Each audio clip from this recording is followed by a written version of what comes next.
Good evening, ladies. You had that hidden this entire warm-up time. Hello, everyone, and welcome back to the Ashe and Shade Committee, where our accompaniment this evening is done by Chris is the bard. I'm the barbarian now. We've swapped character sheets. Rachel is now doing the exploration as Ronan. Chris, you're in charge of taking notes. Chris, you're in charge of taking notes. I've been trying so hard. I know. Really good I lately. appreciate it. You've been really, really good. Yeah, chat, I thought about just doing like a 2-hour stream of my handwritten notes for you because I finally updated them all. So here you go. You're welcome. Curtis said you probably wouldn't be entertained for 2 hours, though. No, I said they would be. That's the problem. I would That like means, a stream. what I'm doing is boring. If they're like, I want to see Rachel's notes. I must know things. I want a stream of like a top-down camera, like page per page of Rachel's notes, but with Curtis reading them. So we get his reaction of, what the fuck was that about? Okay, so the other thing Because if he's anything like me, he won't remember what half of this shit is. My people in my game are like, I have this note from 6 years ago, and I'm like, oh, I've made that up in the moment then, and didn't write it down. So, you know, follow your heart. I have a page of sticky notes from prophecies from season 1 that I reference. Give me those. I don't have mine anymore, and I need that. That is I not still in don't know the what season mine 1 means. book. I need those. It keeps me awake at night. What? I'm sorry. Well, apparently for we what? can bully our DM into getting them later, so. That's true.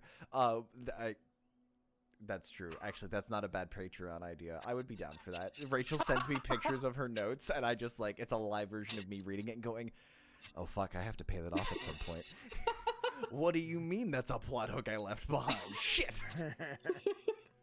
What did happen to that guy? I guess I'll have to make that up. Chat, well, this is what happens when we're left to our devices for 2 weeks. Because as you can tell, we don't have Josh this week. Unfortunately, the boy has to work, and unfortunately, the boy, yeah. So he'll be following. Lami will be tailing behind Ronan this week as he begins his investigation. Speaking of his investigations, Chris, now's your chance to show off how good your notes are. What'd you get up to last session, I should say, because it's been a minute. How good my notes are. If you want me to vamp for a minute while you read over your notes again. Abyssal Catalog, Daemons, Aboleth, Duo, Old Giant Shit, LBP, Loaded Baked Potato, Brotherhood Only on This Continent, which I thought was very important. Frozen Land Bridge to the North Pole and South Pole. It melts during the winter months. Our place where we are is Harrogor. Our continent, which I didn't have that as a note. That's the continent, Harrogor. Do we have like a Earthling word? No. Are we like Furians or something? No. We're baked potatoes. Everyone. How many moons do we have? Just one. Important question. One moon. That's yes, just one moon, because I don't want to have to figure out the fucking complex orbital mechanics there, because my sci-fi nerd brain would latch onto that shit and try to find a Lagrange point in a 3-body problem, because that's my physics problem. Lami Valerie. Maybe that was his mom's name. I don't have any other context for that. Just the last name, because his last name's Valerie? No. It's something. Hold on. On my next page, with even less context, I have Doltho equals... I can't read my handwriting. Evenco? And Venko. Dejal and Venko. Oh, that's in. The twin dwarves that you talked to in the bar. Yep. Yes. What's the name of the bar, dwarves. Chris? The circle and spin. The sit and spin. The quarterstaff. The quarterstaff. The sit and spin is not a bar. That is in a very different part of town. Oh yeah, it says run the quarterstaff. I see that. Then there's G and Pratt Batista. Prattlesby. And then Mr. Vortez. Sounds like a shady landlord. Don't know who he is, but I have his name. Are you proud of me? I am. I'm very proud of you because here's the thing. You and Ronan and Lami went off on their own little investigative tear. And so I want to see what notes you're taking because I took 2 out of that entire conversation. Okay. Yeah. I don't have written down. I have guy took dance juice, but I don't have that next to the name of who they were because I wasn't there. And I thought in the moment that was like above ground knowledge that I wouldn't know because Lami didn't tell me what the Go-Go Juice's name was. I just knew that he talked to a guy. Yes. So that could be Prattlesby or Mr. Vortez or G. It is none. That's a weird name. None? Yes. Yep. That's me. No, it's Aimer. Aimer? Sure it's not Ammer? Gamer? That's his brother. We made that joke. I remember that. Right? Oh, no, we did. Because I have the NPC's name written out in very legible handwriting, and then I have G''AMER in much more fastly scrolled handwriting. And that's all I got. Okay. I can tell you that the dick who I thought did it didn't do it because he's been irradiated by divine justice. Yeah. That's Prattlesby. Correct. That's Prattlesby. Aaron Prattlesby. Ass dick. That's what I'm gonna put. A gentleman who runs basically like a drinking hall called the Pact in essentially the blast crater from this where the weapon was forged. Mr. Yes. DM, that's not the name. It's not the Pact? No. What is the name? The Repose. It is the Repose. You are correct. Never mind. It's one of my 2 notes. Fuck it, really? It's the 2 notes. Hold, please. The Repose. Cool. Okay. So yes. Rachel, do you want to go over your notes from last week? We'll combine this together to some kind of plot at some point in the future. So do you want like all 3 pages of notes? Truncated, please. Also, a point of inspiration for calling me on my bullshit if you don't already have one. Okay. Let's see. Get points for calling you on your bullshit. Point of inspiration for both of you. Okay. So I do a lot of research. I read a lot of books. Get some background for Lami. Yeah, but what about in game? Look. Sir.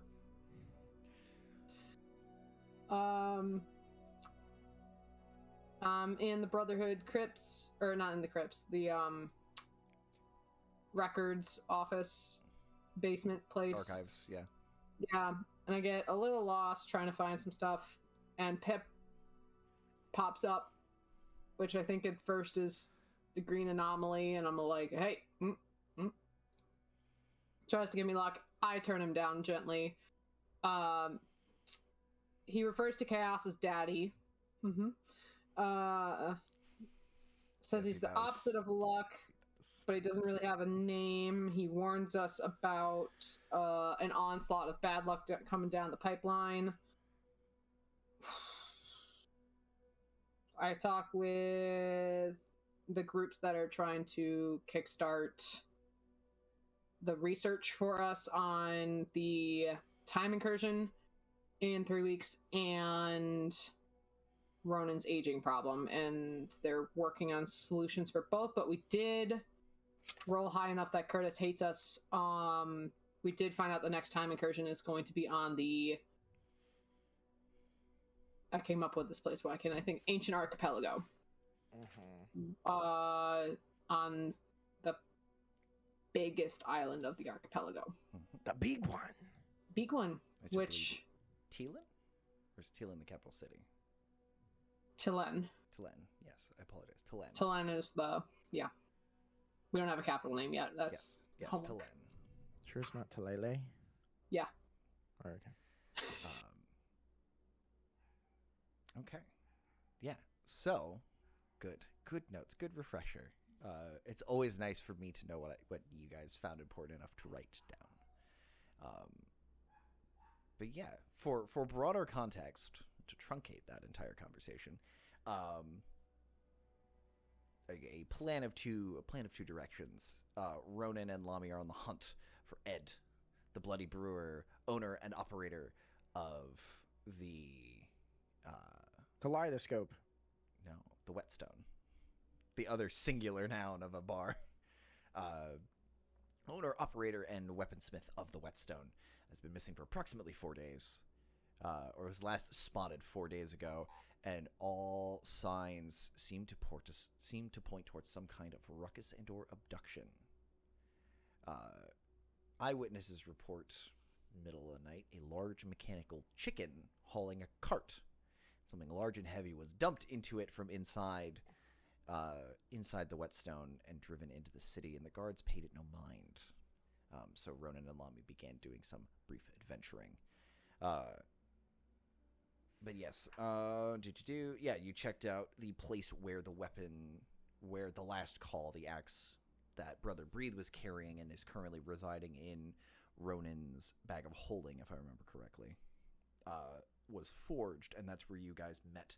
Went to the repose, met Mr. Aaron Prattlesby,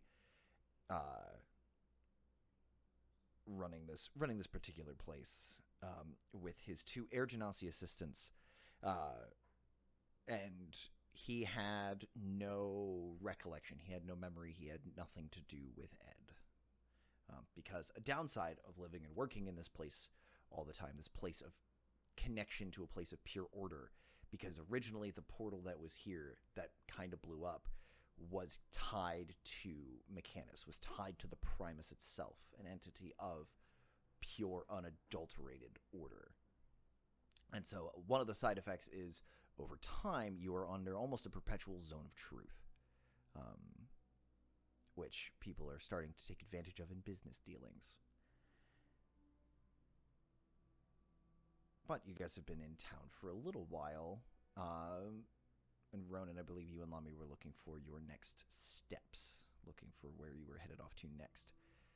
Meanwhile, Thalia, yes, you were doing your research, learning about some of the histories of Yeva, doing some digging into Lami's history, the ancient blue dragon who actually abducted a member of the Brotherhood for 2 months and orated her autobiography to him, until he essentially vanished. Or she vanished, leaving him in the cave by himself, and he was able to escape. You also, as has been pointed out by chat, there's you have an interested young gentleman, Brother Elesto, on the anti-aging team, who recognizes you and tries not to freak out, but is like sort of overawed, and offered to buy you a drink, and go out and to chat a little bit, in which you agreed, and he's very, very excited. So let's see, doing that abduction here. Other large things before I ask for a dice roll from the two of you, actually. Other things that are happening in these twinned cities, as trade is continuing to bustle, and you're seeing sort of the cross-pollination between Durganvor and Corumvor. The artificing school that has been established in Durganvor has been hard at work producing things, and that is the direction that you were pointed at with that mechanical chicken, as a more reliable and replaceable beast of burden. There is also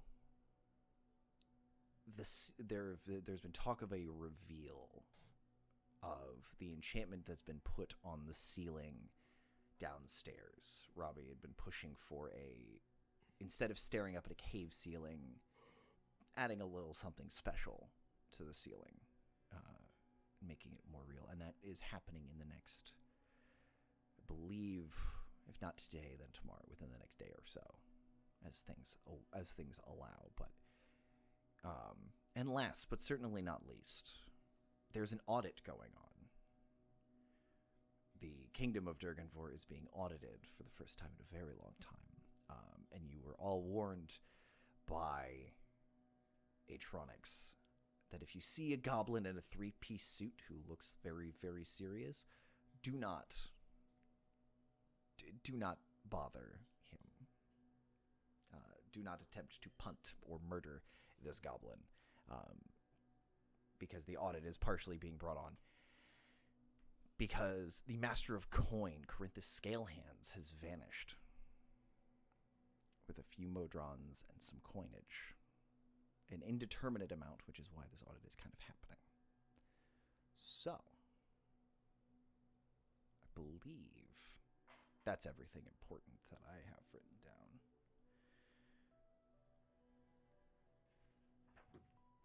So, who would... can I get a D percentile roll from both of you?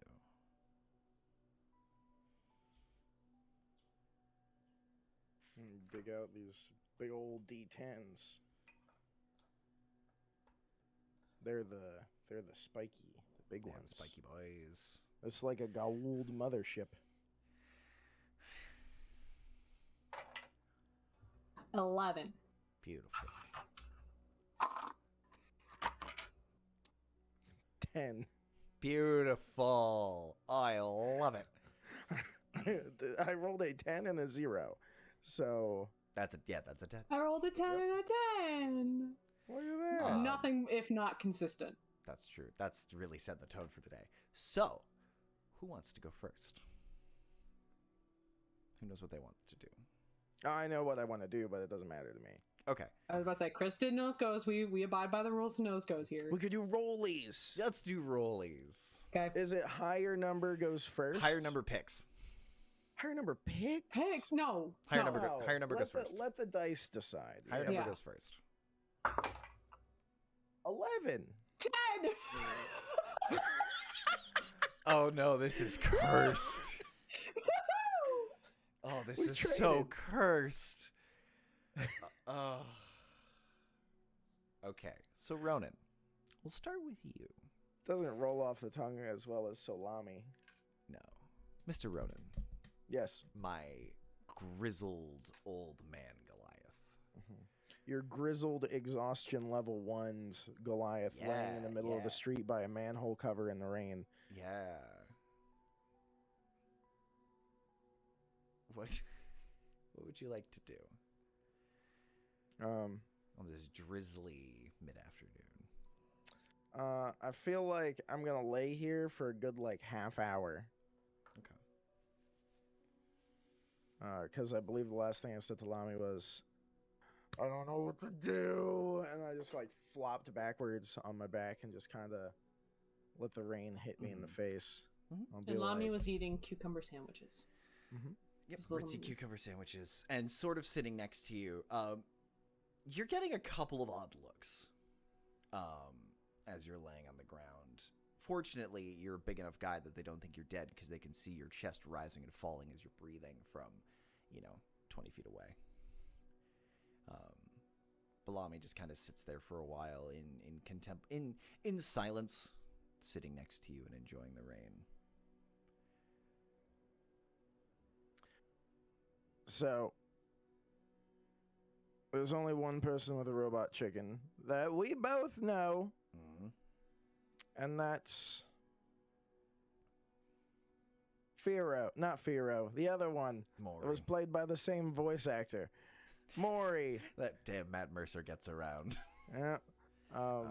But that was a small chicken. Yes. And this was apparently a big chicken. Yep. We could go down to the artificing school because he was an artificer and he had a chicken, and then they talked about how there were big chickens, big beasts of burden. So maybe we can go down there. We could also talk to Ed's mother, the she's the lady, the regnant queen. I don't think that's the. Yeah. Did you read my lips because I said Queen Regent? No, I did not. There's a grenade launcher in Destiny 2 called Regent, but we always call it the Regnant, which is why I said it that way. Yes, Lady Domura, the Drifter Queen, who is the Drifter. Ting ting. So I don't know. Fuck it. Let's go downstairs. Yeah. I mean, yeah. Yeah, we could start there. That seems like. Do you have any better ideas? I mean, no. No, not really. Very good.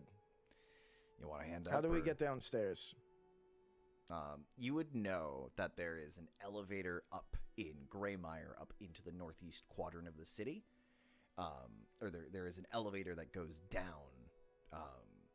into a fairly populated trade area. There is also a tunnel up in pretty close to where you are. That's actually outside of the city limits, outside of the crust where all the nobility lives.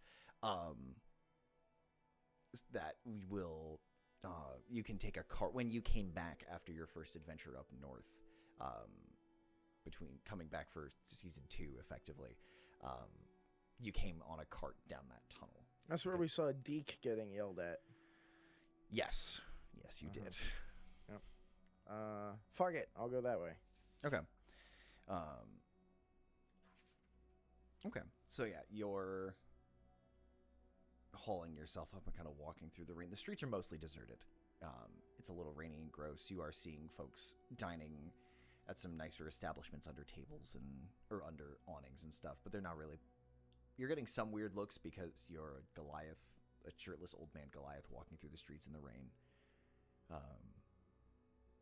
But as you leave the city, the guards kind of smile politely and see you on the way out.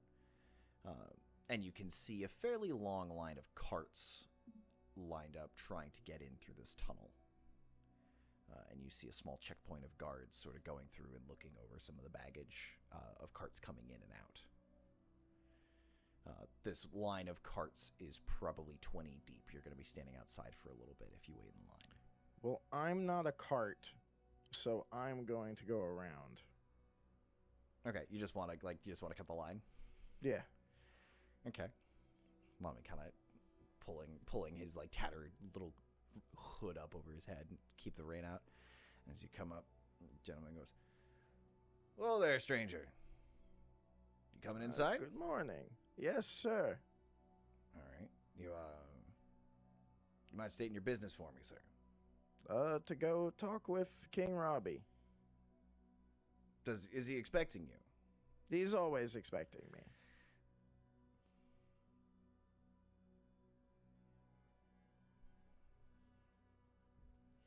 All right. Can I ask your name? Ronan Dex.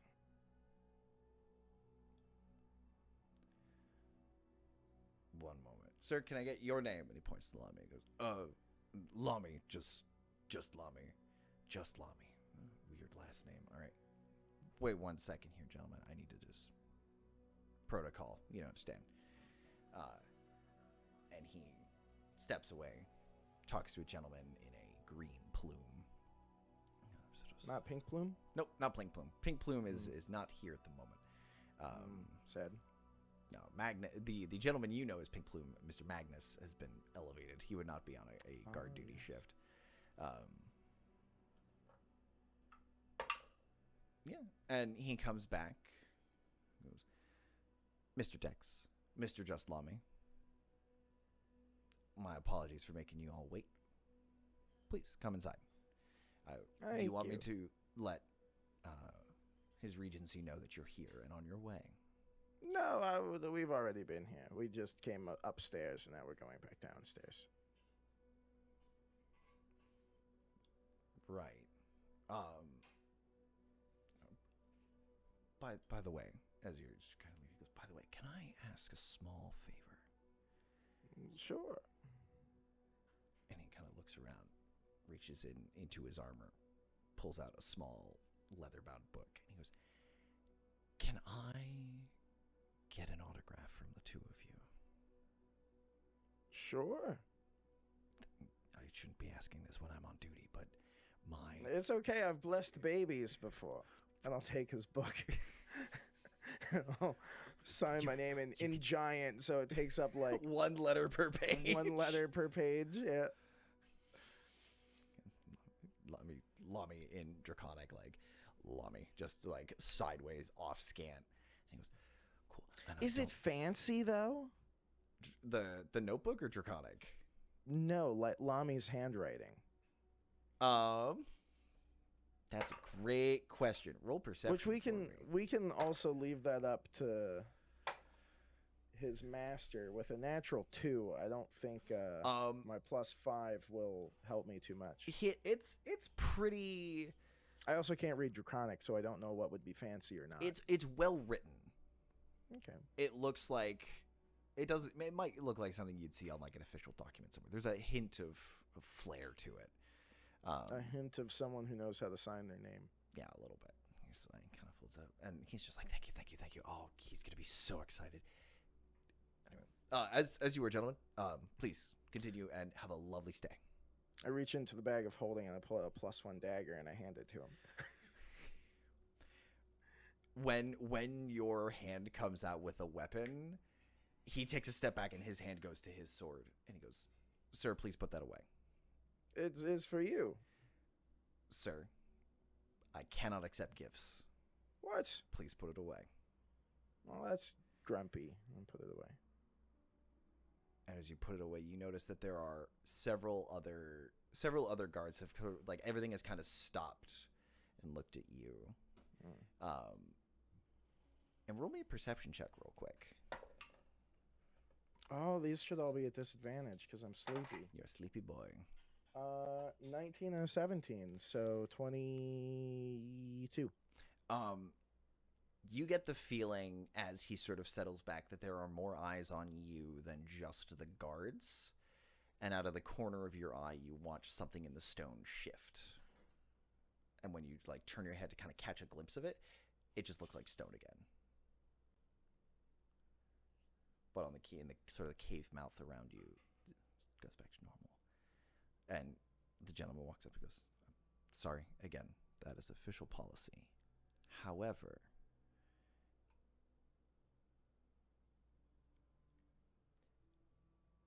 if you were to find me after hours, I would be more than happy to accept." When's after hours? About 9 o'clock this evening. Sounds good. I will try to find you then. Excellent. Not in a creepy way. And like I'm gonna find you in the stable lot and shank you. I certainly hope not. No. Okay, well, toodaloo. He doesn't know where I'm gonna be. Lami's like, he'll find. Well, aren't you gonna be here? No, I'm. Until you leave. Oh yeah, that's right. You hear the guard. So if you get done at 9 from here, if I show up a little before 9, then I can creepily follow you. It'll all work out. Trust me, I'm old. Jensen, this line's waiting. We need to get these people inside before nightfall. Yes, sir. Yes, sir. Coming. Have a lovely stay, gentlemen. Is this what it's gonna be like every time we go up and down again? Oh, God, I hope not. They should really make like a frequency pass. That would make it easy. That's for sure. Yeah, some kind of easier pass. I guess that's why Thalia likes teleporting. Just shortcut all of that. You could call it a lazy pass. Yeah, ooh, lazy pass. We should, I bet that's something we can talk to, these artificers, they're smart enough. We can figure something out. Yeah, like it could go like under the dashboard of your cart. So that way just put it right on the front. Go through the mouth. Yeah. Every time you go through the mouth of the cave, it like scans it. It beeps. Oh, that means they're going to start charging people. Small price to pay for efficiency. For convenience, yes. As you mosey your way on down this tunnel, which the last time you came through was fairly hectic with traffic going in both directions. This one, occasionally you are passed by a cart coming from behind you as you're walking down this slope. They're all kind of looking at you funny, but they're not offering a free ride to any of you. They kind of look at you, and there's a couple people that just like they wave as they go by, but nobody stops. But as you enter Durganvor in sort of the northeast corner of the northeast chunk of the city, this is primarily, as you're looking around, this is closer to the market square. but it is still fairly residential. You're seeing a lot of old dwarven architecture that has been cleaned up and remodeled a little bit, and you're seeing small touches of different cultures sort of smattered on each of the buildings. You're seeing some elven tapestries sort of draped over railings and things, and underneath this very steady, warm amber light that doesn't flicker like torchlight, it almost feels like a early afternoon, but it's all just this flat, sourceless kind of light that kind of your eyes play tricks on you after a while. But as your eyes are adjusting, you are seeing all these different marks and symbols of different cultures and things. But as you were coming sort of down the slope, there's a very large sign that says, "Welcome to Durganvor." And there looks to be a map on it. I like maps. This is where, if I was good at my job, I would have been like, and here's the map of the city. But unfortunately, is it in like a hexagon? It's actually, so our logo could actually be from the top down a map of Durganvor, and it's split into quadrants like a D20. No. Sad. Curtis is frantically like scribbling out like change. That would have been sick. Boblin the Goblin. No. Boblin the Goblin. So what you see on this map, with no real, without. Is there a little red star that says "You are here"? There sure as fuck is, buddy. Yeah. This is tourist proof. So there's a big old star that says "You are here," and as you are reading it, you're looking at this map, and as you are reading it, all of the text suddenly changes to giant. And Lami's standing next to you goes, "Oh, that's cool. I didn't think they'd made the map in Draconic. That's interesting." Oh, it's in Giant. It's not in Draconic. I didn't know you could read Giant. No, it says "You are here," right here. Yeah, in Giant. No, it's right in here. Draconic. No, it's in Giant. Wait, can I read Draconic? I don't think you can. Check. It's your character sheet, buddy. Check. Let me write something in the dirt in Draconic.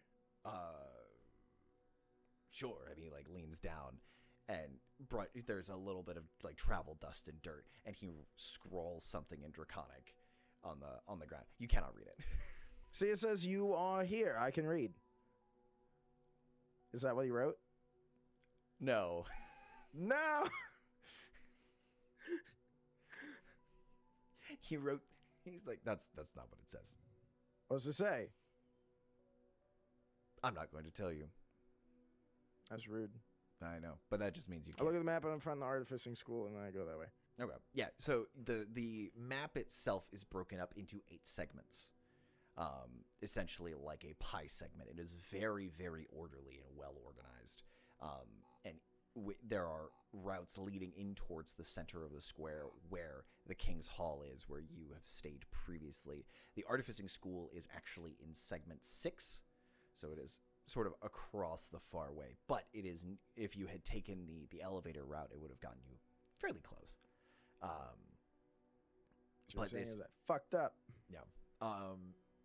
You know that in segment 4 is where the enormous gate is, the very old gateway that Robbie was fascinated with when you guys had first entered the city. So sort of down in the bottom right hand corner of this clock. And here's a question out of character for you, Chris. Where is Blaze's shop? Where's it was close. Kitchen? It was close enough to that big door for me to think that Lami smited the big door and broke it. Great. So in a similar segment down in there is Blaze's soup kitchen. As folks are again rebuilding out in that area, but as you're traveling, so you pick a direction, you figure out the routes, and again they're all very well organized and they're very all well labeled in giant. And as you're walking, you are seeing street signs, sort of cycling through a couple of different languages. You're seeing them mostly cycle through Common, dwarvish, gnomish, elvish, common, dwarvish, elvish, gnomish, sort of cycling through as you're walking. These street signs do not appear to be changing to giant. It's almost like they could have just written them in common. This is called common. Just saying. Where did we enter on the clock? You guys entered from about 2 o'clock, the upper right-hand segment. Sector 2. 2 is ramp. 4 is gate. Where was the artificing school? Artificing school is in 6. 6. School. All right. I will go in a forward leftish trajectory. Okay. As you are... One might say clockwise. One would proceed or you can hike into the middle of the city, save yourself some time. That will be the shortest route, is like directly across. If I'm coming in at 2, I need to go to 6. You can cut to the center and down, or you can walk the perimeter. There's no direct lines. There are some.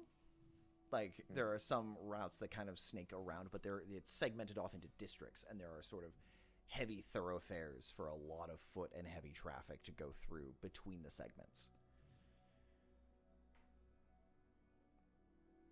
I will go around the outside. Okay. And kind of keeping to some of the outer foot traffic. Okay. That'll take you a little bit of time, but it's enjoyable to see, especially in this northeast corner of a circle. There are no corners on a circle. This northeast segment, you are seeing a lot of folks that have kind of settled, and there's a very strong atmosphere of like the day or two before a festival. And you're hearing people talking about, going about their business, talking about their days, and they're wondering what this equinox thing is going to look like when it's up. Like, how good do you think it's going to be? Do you think anybody can just change what the ceiling's going to look like? Or is it going to be matched up to, like, what's it going to look like? Those artificers will come up with anything. They'll do whatever they want. Maybe we can get a go on it. Is there anything you'd like to do while you're walking? Anything you want to keep your eyes and ears out for?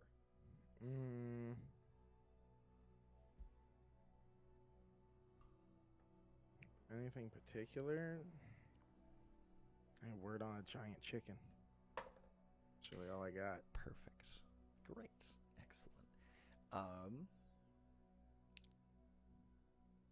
Roll perception for me, buddy. That is a 7. At disadvantage? 2 plus 5. Yes. So you and Lami... Rolled a 19 and a 2. So Lami... There it is. It has to come out eventually. Just start the counter. I think it's already going. I think it already one. checked one up for me. There it is. I hate that that's a command. I hate that that's a command that we needed. Sickness of salami. It sticks. That's the word, is sticks of salami. Sticks. Oh, yep. I can read. What is his perception? Not great. Okay. So what'd you roll? 7. Okay. Which is 5 better than 2. Yes. So Lami rolled himself a 9. So the two of you don't really see anything about chickens, but as you're walking by the street signs, as you get further out, they're changing between fewer and fewer languages, and at the very outskirts of the city, they appear to be all written in Dwarvish. Do they look old in Dwarvish? Yes. Like they haven't gotten to them yet? Okay. Yeah. That's with a 7. They don't match the style. So I'll like, they don't match. I'll give that to you, that your best guess is they haven't gotten to them yet. But yeah, as you are strolling, it takes a while, but you kind of get a feel for the city and this kind of party atmosphere that's starting up. And folks are waving, polite waves like, "Hey, hail and well met. How you doing, gentlemen?" But not well met. Polite waves, polite neighborly conversations. as you get closer to the artificing school, sort of working your way around the uneven curve of this city, as you get closer and closer to this gate, the people not necessarily become less friendly, but they become a little more. You're seeing fewer and fewer of them. The folks you are seeing are honestly several predominantly Kendoan. Probably from Eastoff. And you're seeing a couple of folks moving around with small bundles and packages and things. Aren't the Kendoans from the basement that we sent here? From Eastoff, right? Am I imagining that? Rachel's enthusiastically muted, and I'm alarmed. But yeah, so yes, they appear to be. Not many of them recognize. Like you're not getting any signs of recognition, and Lamy still has his hood up to blend in a little bit. Also, I don't know how many of them would have seen me anyway. Yeah, you were busy off murdering at the ceiling. You're also, 76 years old. But you're seeing, again, groups of people, small family units huddled together, celebrating in their own small ways. These are people who are getting accustomed to some of them are still getting accustomed to a new city. Some of them are like trying to bring parts of home with them. So small tea festivals, small tea settings set out. But as you get closer to the gate, these houses remain empty and unused as you approach the gate. Is there anything you want to do when you pass by the gate? In all of its majestic, ancient glory. Ronan wasn't... See, the problem is I am transfixed on this fucking gate. And so is Blaze. It's a big it's a big door. It would make sense if Ronan's like, that's a big fucking door. What the hell is this? Yeah. Blaze fought with trying to open this door because he helped make them, if I remember correctly. Or he was there when the plans were done. And then he got like a vision that said like the door isn't for him to open, but like, who's it to open? Should it be opened? I don't know. Ronan would knock on the door. Just like dong, dong, dong. See what happens. Okay. So you knock. I cast the spell knock. Not really. Not again. Undo all of my plot hook. So when you put your hand up against it, it is massive stone and steel. It is a massive construct. It would take, on your best day, it would take most of your strength to try to haul this thing open. This door does not look like it was designed to be opened. But you go and you knock.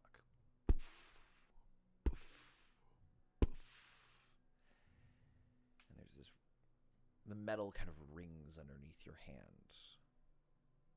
Roll perception for me, buddy.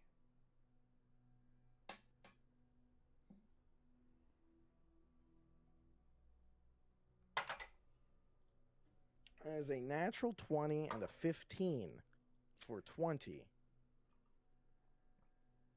And put your ear to the door and think and listen.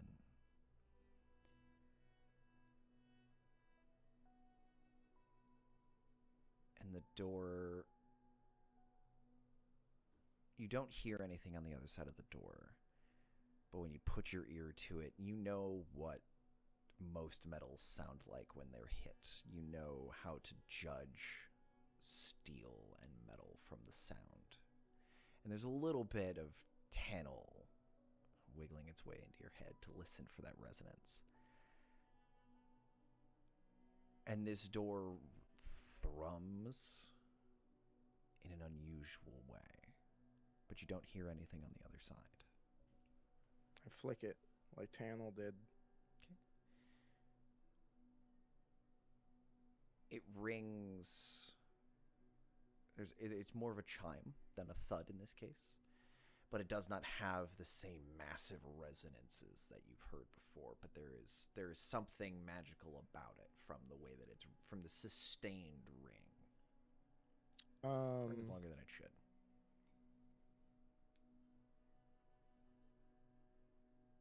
I would like to use magic awareness. Okay. I can open my awareness to the presence of magic until the end of my next turn. I know the location of any spell or magic within 60 feet of me that isn't behind total cover. So if it's behind the door, I'm fucked. When I sense a spell, I learn which school of magic it belongs to. Okay. So this door, my friend, is... I need to remember these different magic schools. Which don't really mean anything to me, to be fair. Yeah. This is loaded with abjuration magic. Now, for other people in the room, not me. Definitely not you. Abjuration magic? Abjuration is defense. It is shield. It is protective. Like mage armor. Yes, mage armor is from the school of abjuration. Okay. This is abjuration. So it has a defense buff. Yes, basically. Yes, this door is not designed to be broken. Like that is part of its defensive nature. Is like, and it reminds you very much of the smaller version of the door that you opened to originally come down here. Without opening that lock correctly, without solving the riddle and understanding how to open this lock, you would not have been able to get inside. Is there a lock? Is it locked? Is there a way to open it? There are 3 large locks. Large locks. Very like for similar. A key? No. Not like a very large, like even like a key to the city sized key. There are 3 large locking sort of mechanisms on the gate that are about, first one's probably 20 feet, 15 feet, and 10 feet.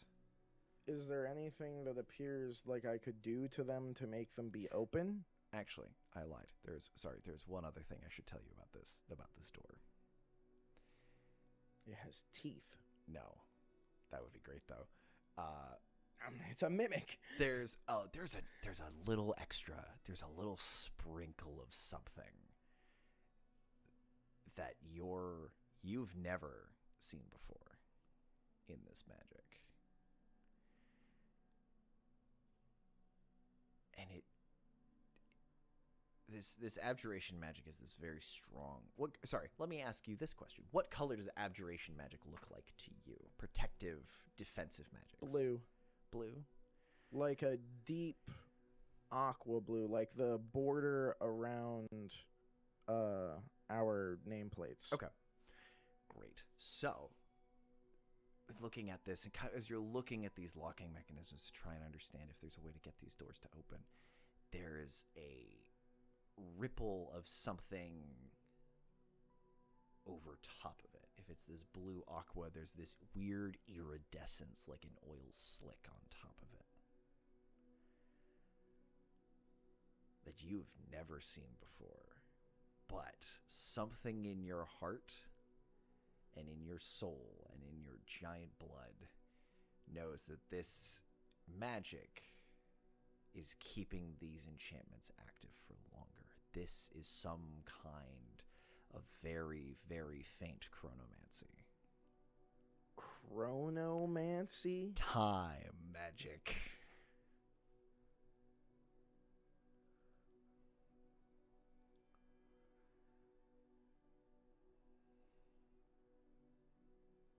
All right. Just the faintest whiff of it. Like looking at a rainbow when you're standing on the edge of a lake and there's a little bit of spray and you catch a split second of rainbow.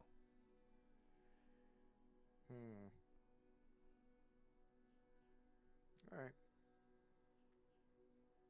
Does there appear to be anything I could do to these locks to make them be open? Like, is there a word that says, speak the elvish word melon and the door will open? No, you aren't. Roll me perception. We'll keep this.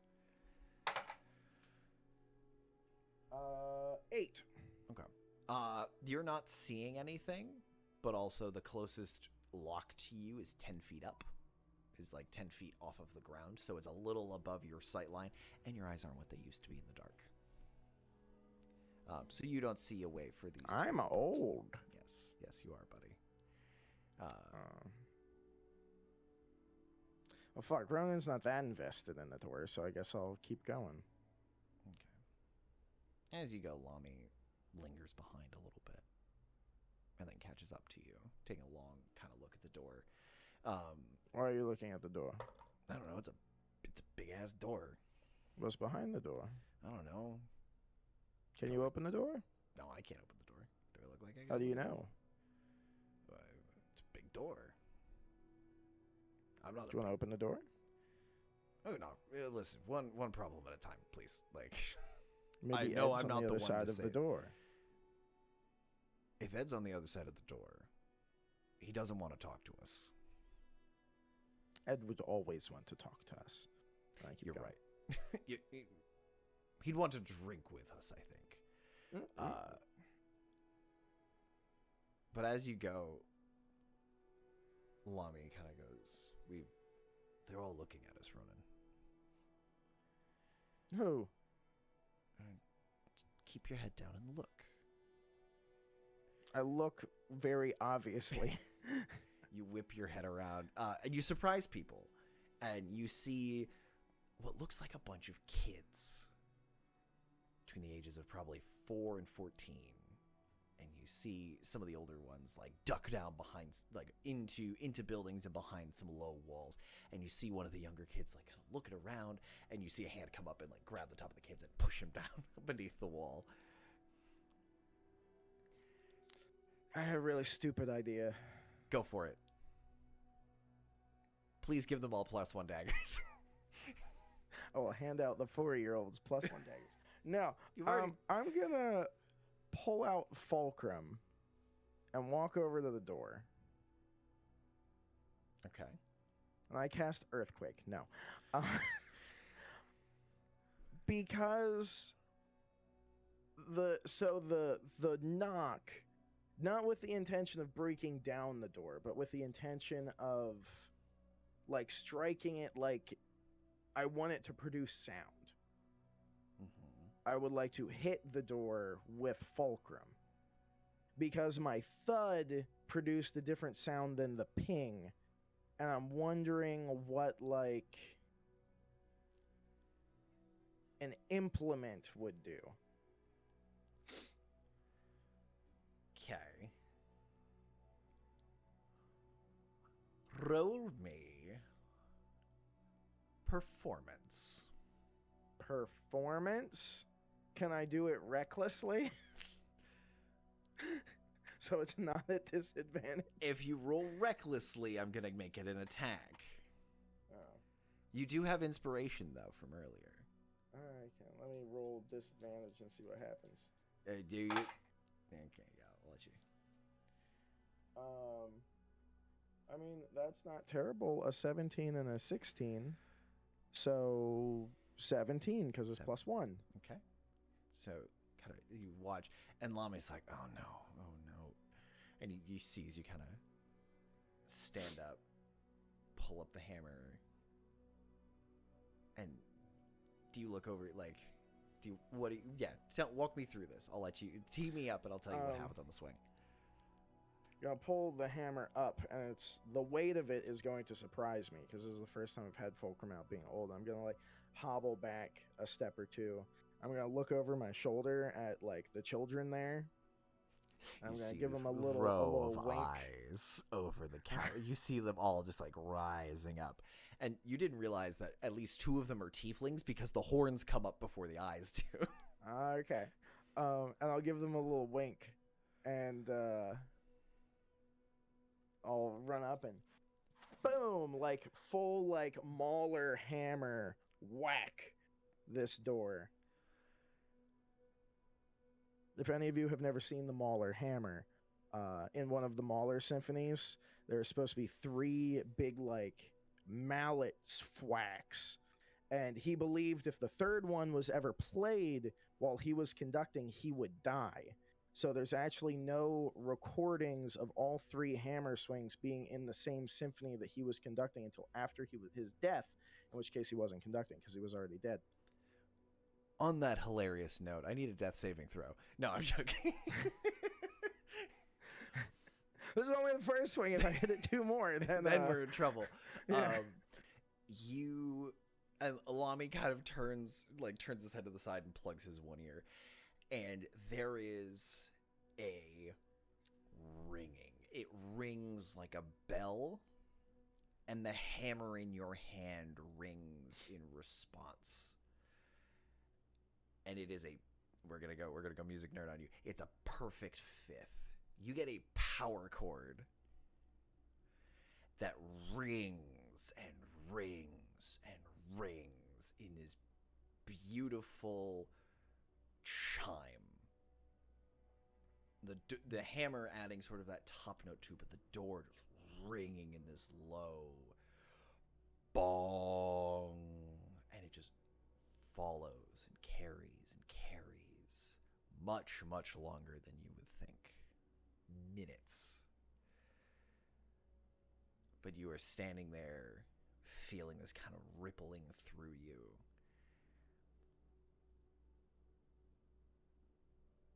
And it goes for probably 2 minutes. It just slowly winds down. And as Lami kind of pulls his hands from his ears and goes, Are you done? I think so. That was quite enjoyable. Good. And as you turn, sort of pull Fulcrum up on your shoulder and turn, there are 8 gentlemen running up to you in what look like Warforged sort of exosuits, just these external suits of armor, just running up. And the one in front, you recognize a very familiar pink tufted plume. Oh, pink plume. Running up. Well, what's all this then? What are you doing near the door? I was testing it. What are you testing for? There's not supposed to be any... Wait a moment. You seem familiar, friend. Do I know you? Yes, you do. We met maybe 3 months ago. I was a little younger then. Longer? 4 months ago. 5? 7. A year? No way it's been a year. It's been like maximum of like 8 months. Yeah, 7 or 8 months, yeah. The tattoos seem familiar. Hanging out with this dragon. Oh, my goodness. Bless my stars. It's lovely to see you. Gentlemen, stand down. These are friends of the king. And Magnus, Pink Plume, and captain of Robbie's guard here in Durgadvor, trundles forward in this suit. And you can see as he walks forward, the headpiece, the helmet that he's wearing, just kind of settles back into the suit. And you see the slightly he's more liver spotted than the last time you saw him, but an old gentleman with big handlebar mustache and mutton chops comes up. And you see sort of perched in a little... almost carrier on his shoulders, a little Modron, as he comes up, and he like comes a predator cannon, just with 1 dot instead of the 3. Yeah. And he comes up to you, goes, Ronan, it is lovely to see you again. You look older good than to I see you too. And he just wraps running you in a big into. hug. Oh, I'll give him a hug back. How are the kids? Right? Oh well, they've they're quite well. Yes, they are. Good. They're doing well Good. for themselves. Nice Yes. to hear. And Lami, you rapscallion, it's good to see you too. and he goes for the hug, and Lami's like, no. And he holds out his hand. And he goes, of course, yes. I did not realize you were back in the city. We got back yesterday. a bit of a run-in with a hag. That's why I'm old. A hag, you say? She was very rude. You'll have to tell me all about it. I definitely will. Over a drink or two. Please, where are you off to? I can provide an official city escort if you like. The Artificer School. Oh, yes. Are you there to see the launch of, what are they calling it now? Equal sign. One of the guards, a gnome who looks like his head kind of pops up and it's a little lower than everyone else. He goes, it's Project Equinox, sir. They're very proud of it. My uncle's on the it's Equinox, for the seasons. He goes, yes, thank you. Yes, Equinox. Are you No, here? actually, we're in the looking for some giant metal chickens. You and everyone else in this city, are you looking to purchase for yourself, or are you looking to? No, being that I know you and I trust you, there seems to be a bit of a conspiracy going on at the moment. Is this privileged information? Does the king know about this? Does this have to do? Currently, I haven't even gotten to talk to the king about it. We just figured this out maybe 2 hours ago. Oh, well, it's a fresh case then. Mm-hmm. Would you? Do you require the guard's assistance or just my personal assistance? Possibly. I might come and talk to you later. Pretty much, there was a person napping, not a kidnapping because they were old. And apparently the perpetrators, an abduction, yes, but upstairs, not down here. But according to our eyes on the street, they took the person from their abode and put them in a giant metal chicken, or a cart with a giant metal chicken, and just rolled on into the city, and the guards up there paid them no mind. Interesting. But, so it either seems like the guards up there are in on it, or they were paid off enough to not care. That's so if you could keep your ear out. Yes. And your instincts are quite right, sir, to go and examine the artificing school. They're the only ones who are making any kind of mechanical beasties. Okay. They're quite nifty. I can't. Some of our number are using them as mounts. I much prefer walking around on my own 2 feet. Yes. But yes, artificing school will be a good place. But it kind of leans and goes, if you find you need backup and you need to keep it on the down low, if you go to any Motron and have them send for Tech, that's Tech say hello. Greetings and salutations. That's Tech. Ask for Greetings and salutations. Ask for Tech. Any Modron. Yes, in the city. He'll get word of it right quick, and we'll be down as quick as we can with as many people as you request. Very good. Thank you very much. I'm always happy to assist a friend of the king. Shall we? Of course, yes. Let me send these young whippersnappers off to patrol something and make sure there's not a riot in downtown. Yes. Gentlemen, as you were.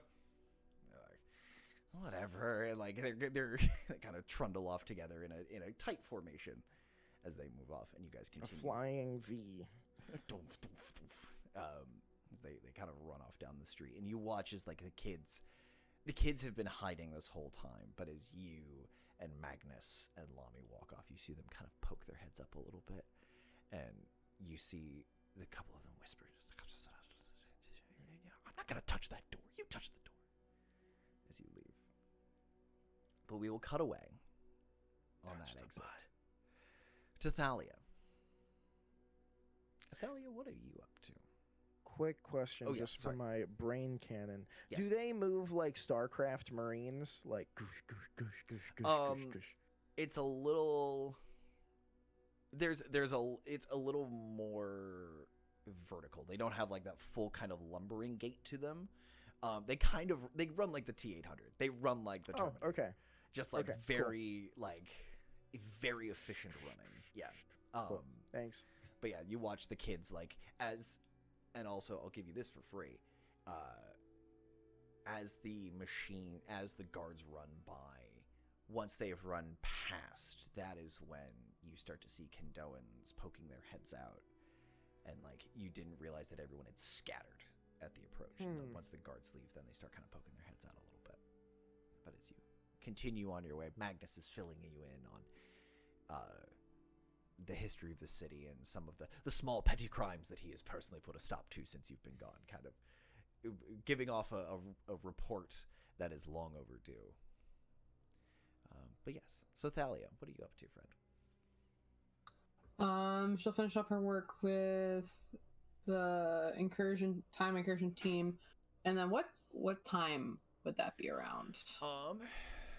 Did we say, was it early afternoon, mid-afternoon? Yeah, I'll say it's like, with the amount of walking that Ronan's been doing, just to keep the timeline relatively consistent, yeah, it's like 3-4 o'clock in the afternoon at this point. Like you doing a lot of that math put you a little behind the time.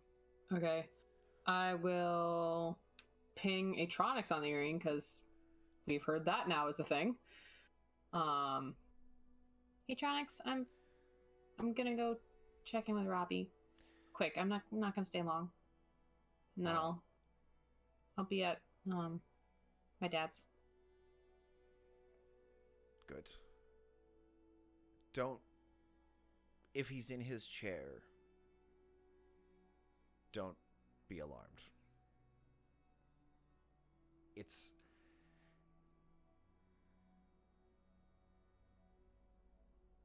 Don't be alarmed. Thanks, I will. Okay. And then I will head down to the elevator. Okay. So you come out of the elevator and you do hear stories from some of the folks in the little sort of bazaar that's been set up out front. They're like, "Did you see the giant man that came through? He's massive. He just towered over everybody and just walked through the plaza like it was no big deal. I could have sworn he was an actual giant, but they've been dead forever. I've never seen a giant. Do you think maybe there was a giant? Weirder things have happened in this town." As you make your way over to the elevator, sort of wandering through Greymire, up towards, sort of wandering through some of the Prophet's Walk and things like that, you're getting a sense of the city as it is now. As 3 months have kind of gone by, and the acclamation of sort of the two cities are entwining more. You are seeing, you're honestly surprised to see a few Modrons wandering around on the surface, usually with someone or like perched on shoulders or in pouches or children chasing them down the street. But you're seeing small benefits trickling up from the artificing school into day-to-day. You do not see any large mechanical chickens or anything like that. That would be ridiculous. They're not real. But you are seeing small inventions, small benefits. And as you approach the elevator down, you do see, again, a very familiar sign that says entrance to Durganvor, and it is changing through languages. And it lands on Celestial and stays. So they did get the sign project finished. Good for them. And there's a large group of many races, of a whole cosmopolitan smattering about to take a pedestrian elevator down, and you're able to squeeze on without too much trouble. And as you come down, looking over the side as you look down, it looks like you're just being lowered down and you're seeing torches or some kind of magical light on the sides of the wall as you come down. And as you realize that there's an illusion coming up to meet you of just a dark cave. And as you lower down through it in a very steady pace, you break through and you are met with the sight of Durganvor beneath you. The last time you saw it, really, from this height, you were polymorphed into a dragon. No. During your fight? Or no, you have been down since then. I've been down with the elevator. I've been down and up the elevator right. You have done that. Quite a bit. But yeah, getting a look over the city, seeing more lights and windows on. You're seeing, you hear a couple of people next to you being like, oh, wow, an entire, like, this is such a cool city. Like, Mom, can we move down here? No, it's too expensive. We don't have the money yet. But maybe one day, if you go to artificing school and start making a lot of money, maybe we can move down here. Wouldn't that be nice? Yeah. And I can have my own Modron, and that'd be super cool. No, hold on. Let's not get ahead of ourselves. You gotta pay attention in school first. Yeah, numbers are dumb. You can hear a mixed reaction. It's kind of like being on an airplane, right? You have the people that fly this thing daily and are just used to it. And then you have the people that have never been on a plane before or are scared of heights, and they are coming to terms with it in this moment. But you're able to lower down up into the upper quadrant, upper segment of the city, landing down in what looks like a very large marketplace. Again, trading in all kinds of goods, but you are now starting to see more of the mechanical goods, and you do spot one or two mechanical, not just chickens, but you see what looks like a mechanical ox that is turning a grain mill and showing off and sort of demonstrating the different products. And you hear a couple of artificing students hawking their wares as you're moseying down the street and parsing through. It feels almost like home on the bustling market days in Terraborn. And the weather seems to be, the spitting rain that you were coming down through seems to be proving no obstacle to the kind of festivities happening. And again, you catch the same thing Ronan did, where there's this almost party atmosphere. And you do hear words about, when's the sky going to turn on?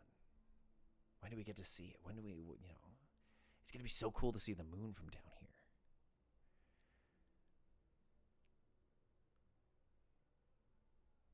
Passing through that crowd, you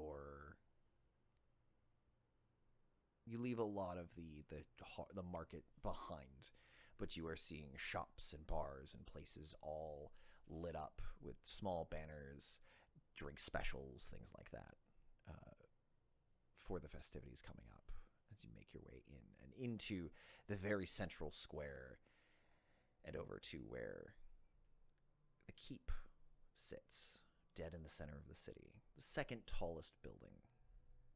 Or it is the tallest, but you can spot the Artificing College back behind you, which is the second tallest.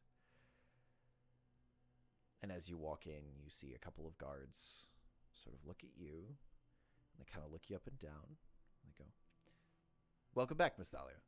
It's lovely to see you." Thanks. Should we inform? Yeah, I'm here to meet with him. We will let him know. It might be a moment. If he's free. Yeah, I can wait. We'll let him know. And you see one of them kind of look to the Modron again, parked on their left pauldron, and the Modron just goes, "Mm-hmm. The speaker has requested her presence immediately." He goes, "Right this way, ma'am." And the doors swing open into a very empty greeting hall. And it's a little unsettling as the doors shut behind you and all the music and festivities stop. Nothing comes in from outside, and your footsteps ring a little bit on the stone, echoing off the walls. And you hear from the throne up ahead in the half darkness, "Welcome home, Thalia. I'll be with you in a moment." And you hear as light begins to fill the chamber, and you see Robbie sitting on his throne, sitting in his chair, sort of leaned forward in an almost, we would think of it as the thinking man pose, just kind of leaned off to the side. But as you get closer in the light, some of the shadows are sitting funny on his coat. And you realize there are wires in between parts of his plating, in between pieces of the armor. And he's sort of sitting there with his head in his hand, and his free hand is resting in an indent in the throne. And his eyes are looking forward at you, but he is not making eye contact with you. His mind is 1,000,000 miles away.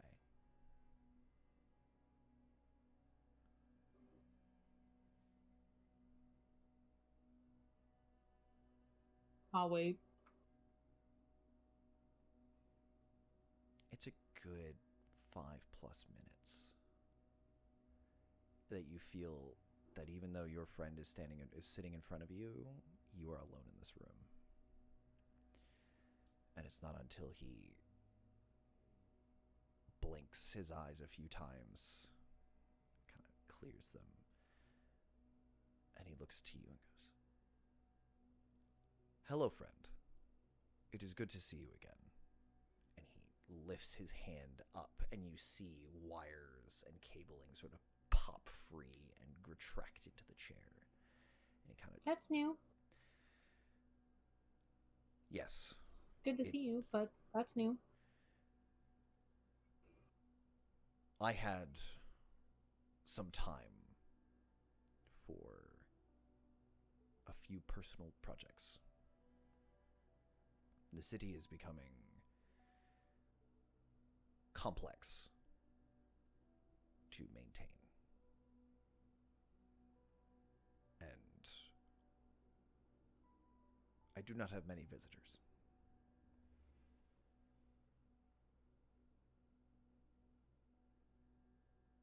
But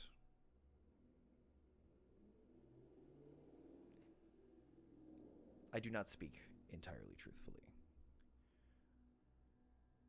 Your absence concerned me. Sorry. It was not planned. That is understandable. Regardless, I found solace in projects. And this, my fancy chair, helps me understand my city and, on some level, its citizenry.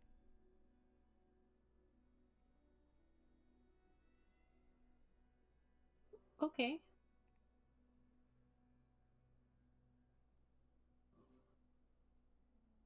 Would you like to know more? Yes, but I'm not planning on staying down here for the rest of the evening. Understood. Is there something you wish to speak about? I would like to hear tales of your absence, if you would like to share. There's a lot. Not really sure where to start, so do you have questions? Where did you go? Why were we unable to contact you? Temporal shift. I'm guessing a pocket dimension created by Hag. Interesting. I had not considered temporal. It felt like minutes, and we came out and heard all your messages and realized it had been months. Is that like a fairy tale? I don't know. It's a lot of things that aren't fairy tales anymore. I never did trust those 3 little pigs. Lythar taught me that one. It is an old elvish story. I think he was using it as an excuse to get out of his studies. Has he been here recently? No, I have not seen him. Not since we left. But he is well. Cora said he was doing okay, so... That is good. Are the others here as well? Yeah. They went to go find Ed. I think Ronan has plans to maybe work on a new weapon for Lamy, if I had to guess. Yeah, they went off in search of him. A new weapon? If I had to guess. I'm not sure why else they'd go to Ed. I mean, it'd be nice to catch up, but Ronan seemed like he had a purpose. As he often does. As he always does.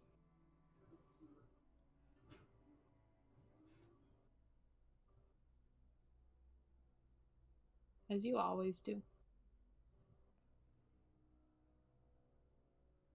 I do.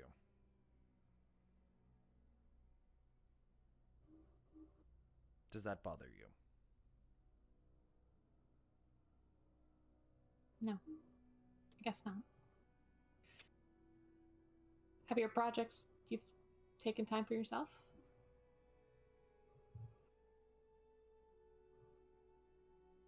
Do you feel any closer to the Primus, or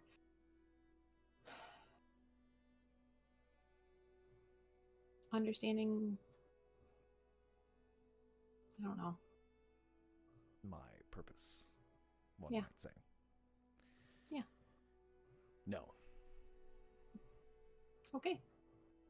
There is much work to be done. And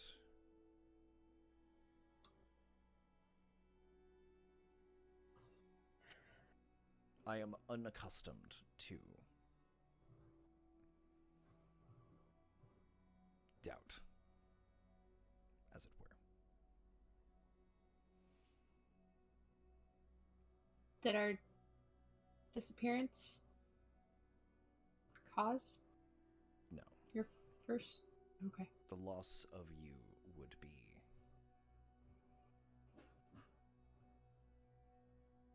tragic. It would be far worse than most of. It would be far worse than anything I have experienced. My comrades in arms and I fought and died. But we were constructed to that task.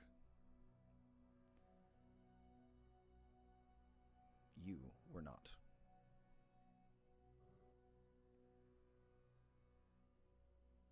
Who am I to say I wasn't? You and I both know there are forces far greater, and I have met them. That is true. But I have also met my creator, Gino. And he guided me to be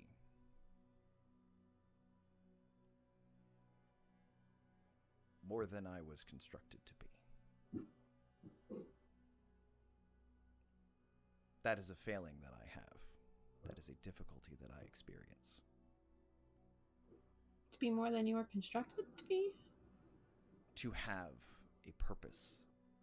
To be constructed to fulfill that purpose. It's a failing to have a purpose? I'm afraid I'm misunderstanding. I have a purpose that I must determine if it is my own or not. I must decide if I am to follow the path constructed for me. And I did for many years. You, Ronan, Lamy, Lythar, all of you, do not have that first difficulty.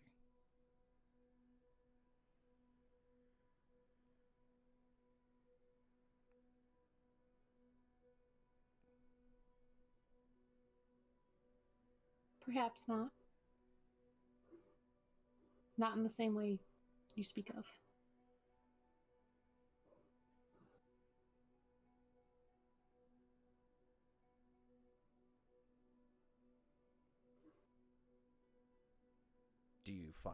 Do you think that you are locked into a purpose? Maybe not locked, but I don't know. I don't think I'll ever know. That is fortunate. That keeps the possibilities open. As they are for you.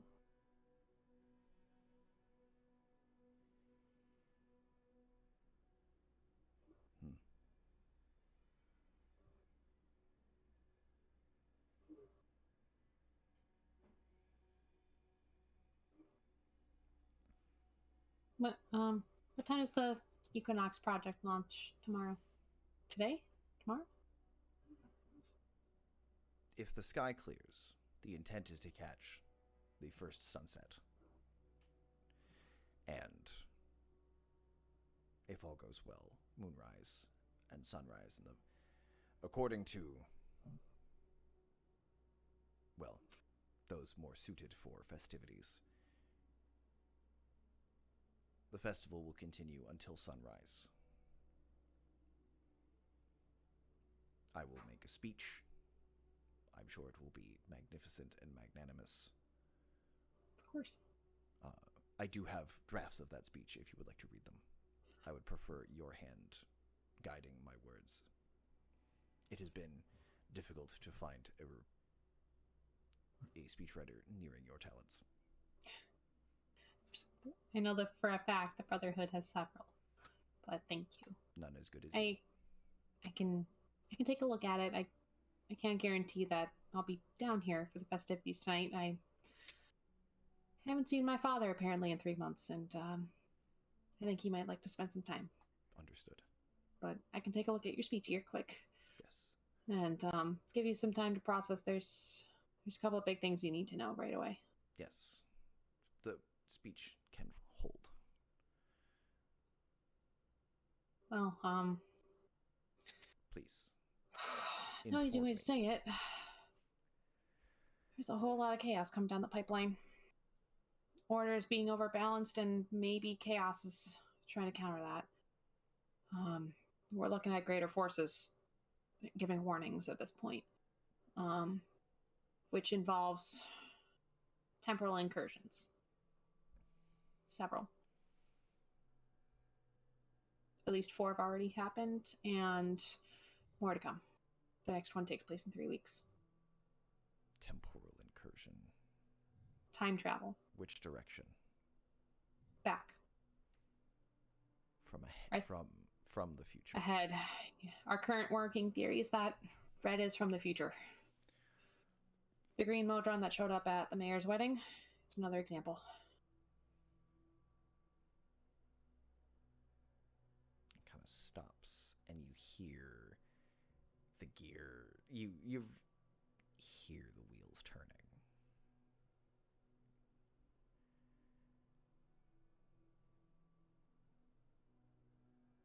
Have you confirmed any of this? Kind of. We haven't confirmed it with red or green or anything else, but it lines up with everything so far.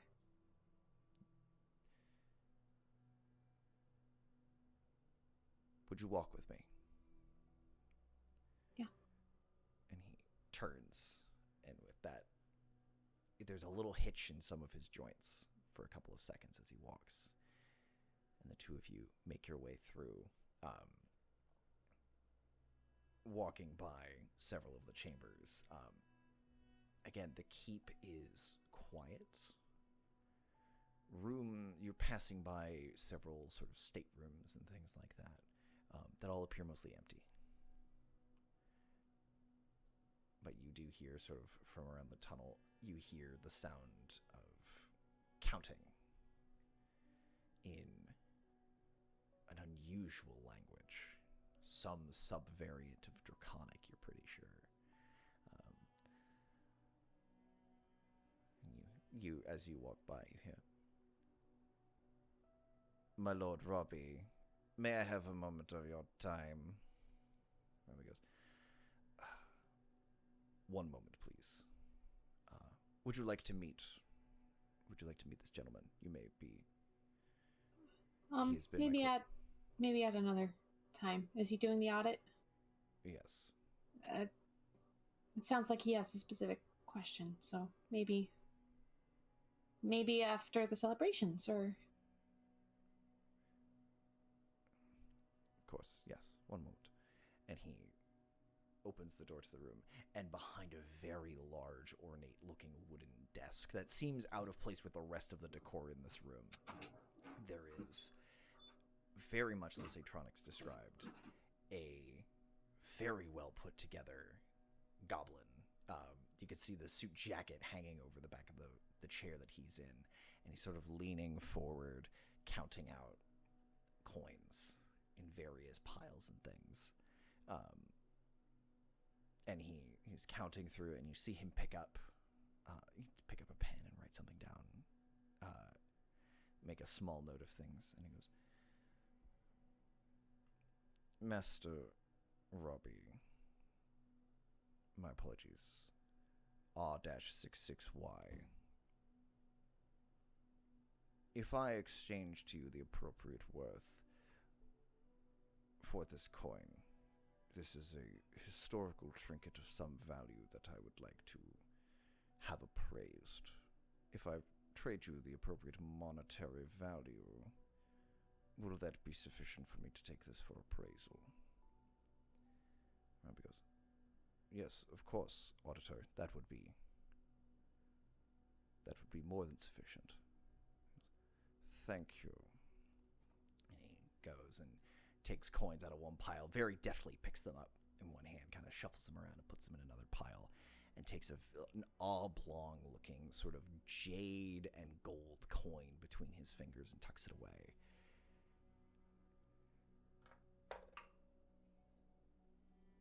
And Robbie, "Is that all?" "Yes, my lord, as you were." "Thank you, auditor." Steps out, shuts the door, and the two of you continue walking.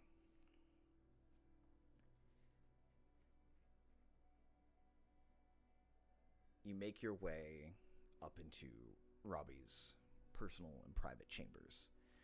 And as you go up, you are seeing... Normally, it's just Modrons through here, but you are catching higher tiers of Modrons. You are seeing duodrones and tridrones and quadrones. And outside his door, there are a pair of pentadrones with spears, standing guard. And they snap to attention as he comes up, and they say, "Greetings, speaker. Your room is secure." "Thank you." Robbie breezes on through. And this room, as you walk in, looks a little combination of mad scientist lair and religious devotee. Carved into the ground in the center of this room is the 8-cogged wheel of the Primus. And in the center is a large black mark that, through a little bit of dust, you think you see scuff marks in the stone. As if someone's been kneeling in it. Robbie brings over a chair, sort of beats the dust off of it, sets it in front of you, goes over to another chair without beating the dust off of it, and sits down. So, temporal incursion. red is from the future. This green one is as well. You say there have been 4. Possibly. Red, orange, yellow, green. We believe blue is coming next. Those are coalition colors. Yeah. Not sure if it's connected or not, but it could be connected. There's one theory that they're returning to the past, try to mess with the abridgment. The what? The reason why no one else remembers the Underdark Wars. 100 years of history just erased. Magic. Strong. It's possible that these visitors from the future could be trying to undo that. But that's one working theory. We don't really know yet. Interesting. I do not know why the coalition would want that. If assumption they are coalition or related to the coalition.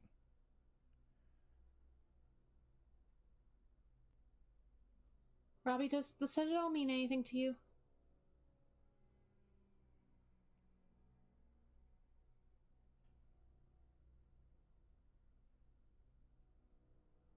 Yes. What? It was a city. Well defended, well guarded. In a place that, as we could tell, could not be attacked from underground. The sky, I know.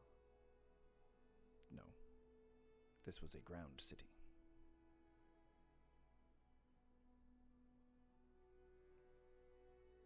Launched into the sky.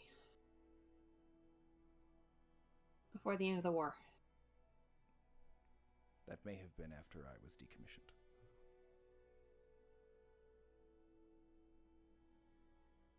Okay. If we continue with the assumption that these are coalition colors because they are related to the coalition. This flying city that was launched, there's no evidence so far, unless it's deep in the ocean, there's no evidence that it's landed. What if it's still up there and in the future, those people are done being forgotten from history? Those people want to be remembered again. Who was in the Citadel? Do you know? Citadel was mostly generals, information gathering, headquarters.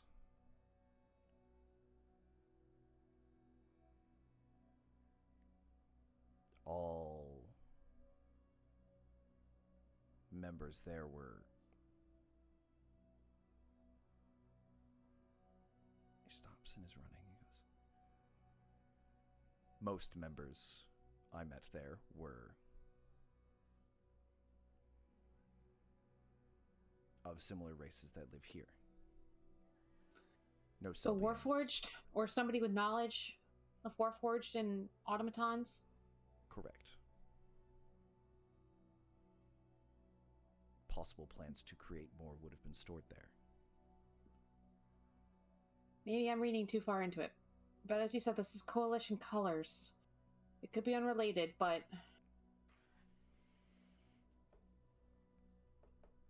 we still don't know where these time incursions are coming from. Or why.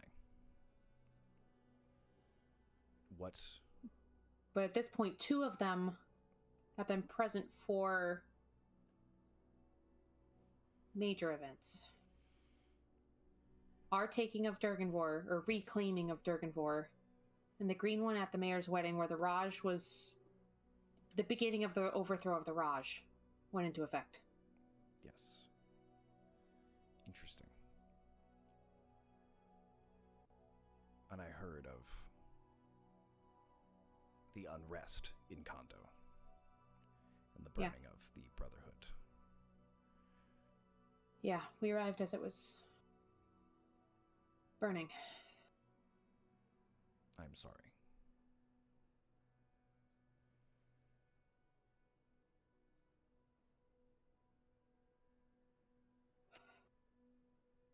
Anyway, we have a prediction on the next time incursion in 3 weeks, and a possible location. Where? Ancient Archipelago. That will involve boats. Possibly. I can teleport us to Rakaseth and then maybe get a boat over to the islands. If you need a vessel, I I'll do let you still know. have a navy. Yeah, that.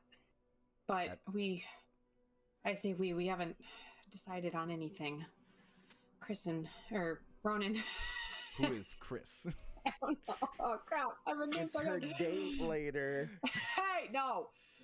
Oh, That's sorry. Vitris, thank I'm you. so sorry. Oh God, so Please, sorry. listen. I feel you. I feel that pain so hard. Ronan and Lami are off. There's a number of things going on, and speak wisely. There are ears. And you hold up your hand, and he looks at it. Goes, "What is that?" A deal. Does this involve the... And he takes his finger, and like in some of the soot on the ground, he draws a very simple knife. Yeah. The loaded baked potato. You hear a whisper. And the voice of a dozen Modrons clicking in unison. I was gonna say, dang, Presty, you taking some Presty. sorcerer class? Getting some Presty distance? Ronan took sending. Make your quest to find Ed a whole lot easier. Where the fuck are you? He can't answer. He's unconscious. Now we know. Draws the knife on the... Yeah. Do you require that now? Within 3 months. But apparently keeping it in a pocket dimension is unstable right now. So ill-advised. I can find an alternate solution. Yeah. But I will be parting with it in 3 months. Within 3 months. To its original owner.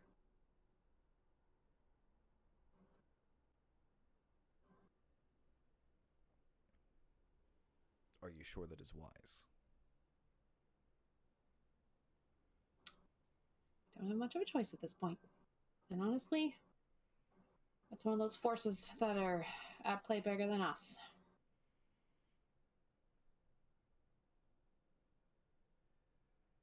I'm gonna write in the dust, fates.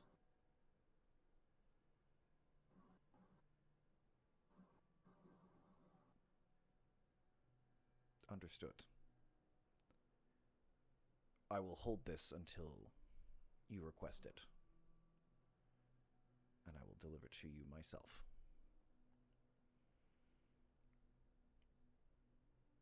Oh, I keep this wrap now. Yeah, I'll rewrap. So, 3 weeks. Yeah, not sure what the plan is, or if there is a plan, or who will be dealing with this, but just, It will take... You mentioned fairy tales and everything, and, well, time travel is a lot less hypothetical now.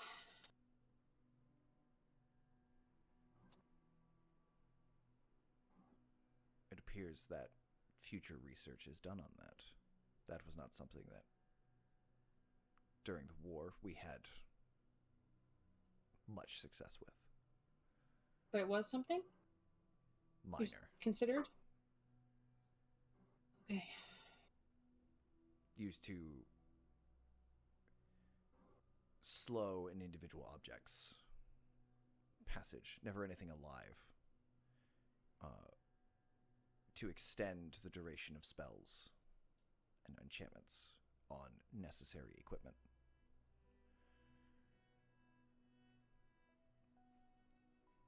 With some unfortunate side effects when used on sentient individuals.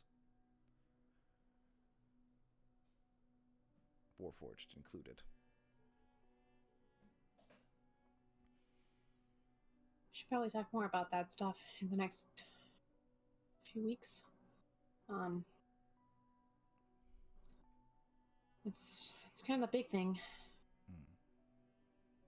Biggest pressing issue. The 3-week deadline and the 3-month deadline. But if you require a vessel to the archipelago, I can alert Admiral Zotsky. I will need some notice. Of course. Preferably a week. Okay. She and I have briefings somewhat regularly, but if it is a rush, I will need to communicate with her directly. I see. Brotherhood's working on looking into the time incursions. They think it's hypothetical, but good. Atronics knows the truth. But if you could collect all your information on the Citadel, that would be useful. And we may need to take a closer look at that. Do we try to start finding that? Do you believe the city flies? I've seen it. How? Archives. Memories. In the Brotherhood? Recorded forever. Not necessarily in the Brotherhood, but by a third party? Trusted third party? Who founded the Brotherhood?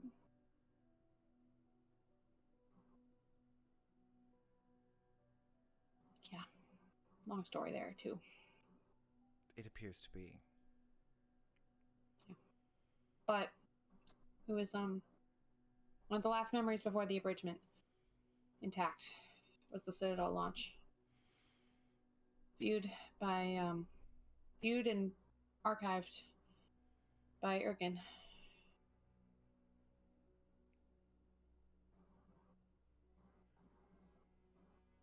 And there's a there's a bit of a pause.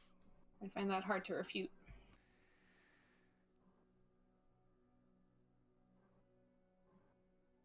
And Robbie kind of slips off into that distance again, but this time doesn't feel like he's communicating with anything.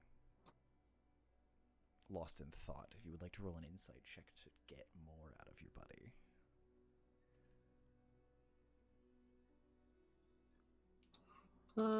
Insight 7. It's been 3 months since I've seen him. There is a feeling there that he's wrestling with. That you've seen before, but you can't quite put your finger on where. But it is a deep and uncomfortable one. And it makes the silence in the room a little deep and a little uncomfortable.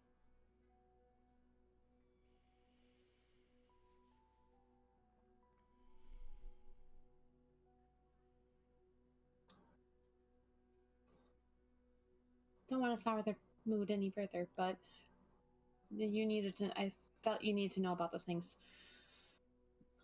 Yes, apologies. I did not intend to Oh, no. It's be natural. lost in thought. I dumped a lot of information on you. Really important stuff, so it's kind of why I thought you might want to process things. Yes, and I appreciate the time. And there's lots of celebrations, all the hard work from the last 3 months that you're celebrating tonight. So I should probably get going to see my dad. Of course. We'll talk more, though. Yes, we will. I will... Will you need rooms?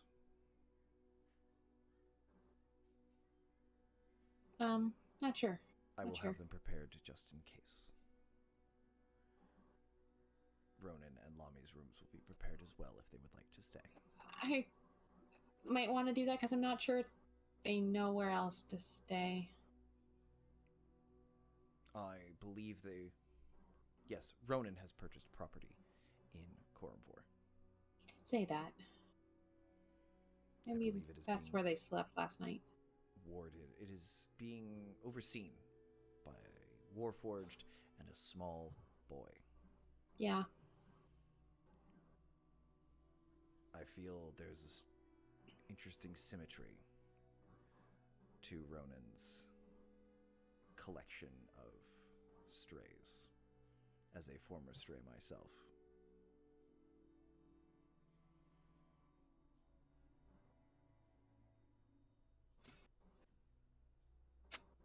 It's good seeing you, Robbie. It is good to see you as well, Thalia.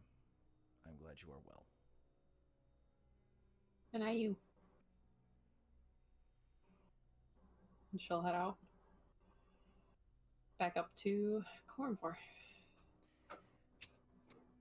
As you are leaving,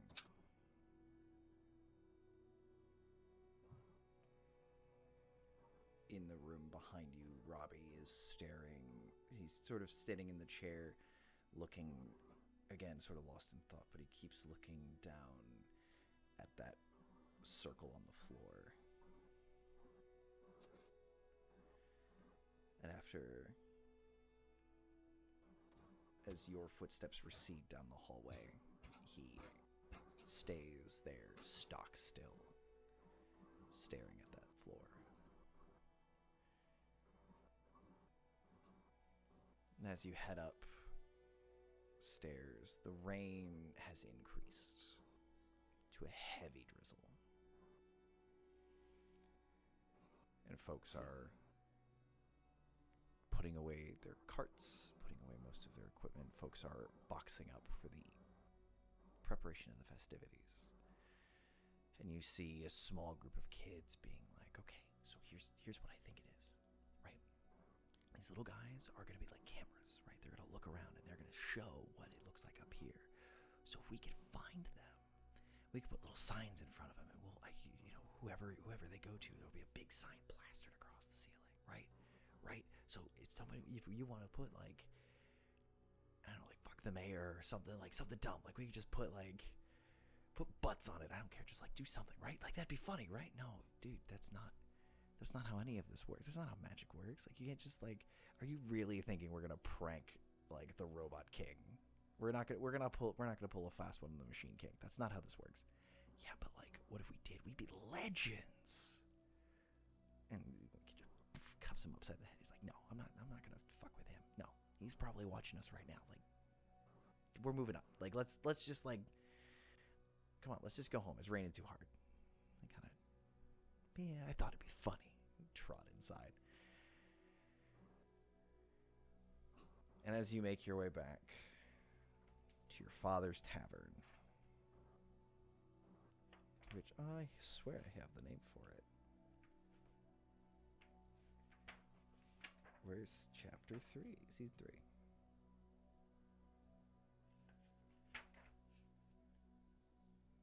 Why can't I find this? The Red Sky's Delight.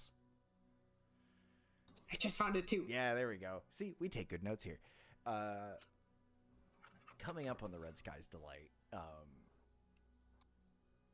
there is something you hadn't really noticed before in the upper window. There is a nice red burning lamp of some kind up through one of the topmost portholes that sort of sets it apart through the rain, and it's a nice beacon for folks to come home to. And yeah, the door's mostly shut, but you can hear songs and laughter and everything coming from inside, and it sounds like your dad's got a pretty full house. What would you like to do?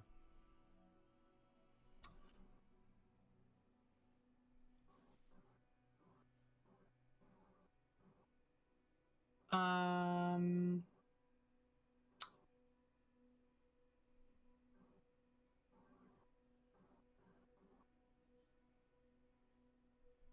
gonna walk in. Okay. You mosey on in, keeping your hood up, pulling your hood down. Hood down. Shaking off some of the rain. And it is packed in here. There are dozens of people jostling for table space, a couple people playing cards.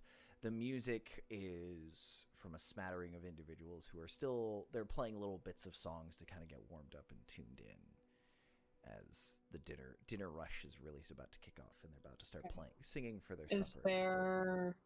Is there like a bar runner? Is there someone just running drinks to tables and stuff like that?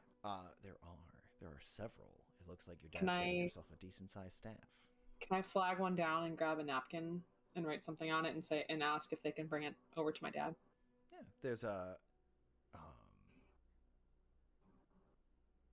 this blonde human woman coming by, and she comes by and she goes, "Well, love, we're a little busy right now. I can get you a table in a second if you're." It's okay. Could you just bring this back to the owner, Lawson? Just a note. Quick. He knows me. He doesn't owe you money, does he? No. Okay. You're not in any... I know he's busy, so I don't want to... You're not in any trouble, are you? No. Just kind of gives you a once-over. She goes, okay, I'll run it back to him. All right. Thanks. And it just says, I'm sorry, I'm home, I'm here. And, like, my initials are, like, a heart or something so he knows it's me. She goes, should I not look at this? Is this a secret thing? Kind of. You're not... Look, I'm only asking this 'cause... Never mind. I'm not one trying to say I'm family. I'm family. I know it's busy, and I don't want to just show up unannounced. This will be one hell of an announcement. I'll be right back. And she goes to turn, and she goes, do you hug? Yeah. And just big, like, matronly hug. And she goes, if you're who I think you are, and I think you are, this will be the best news he's had in months. Yeah. And she lets you go, goes back, and so I was like, where's my drink? And she goes, you shove it. I'll be back for you. And he's like, oh, yep. Takes his clearly empty glass and just like, oh, yep, nope, don't mind me. And she goes back behind the bar, back into the kitchen. Are you listening for a reaction?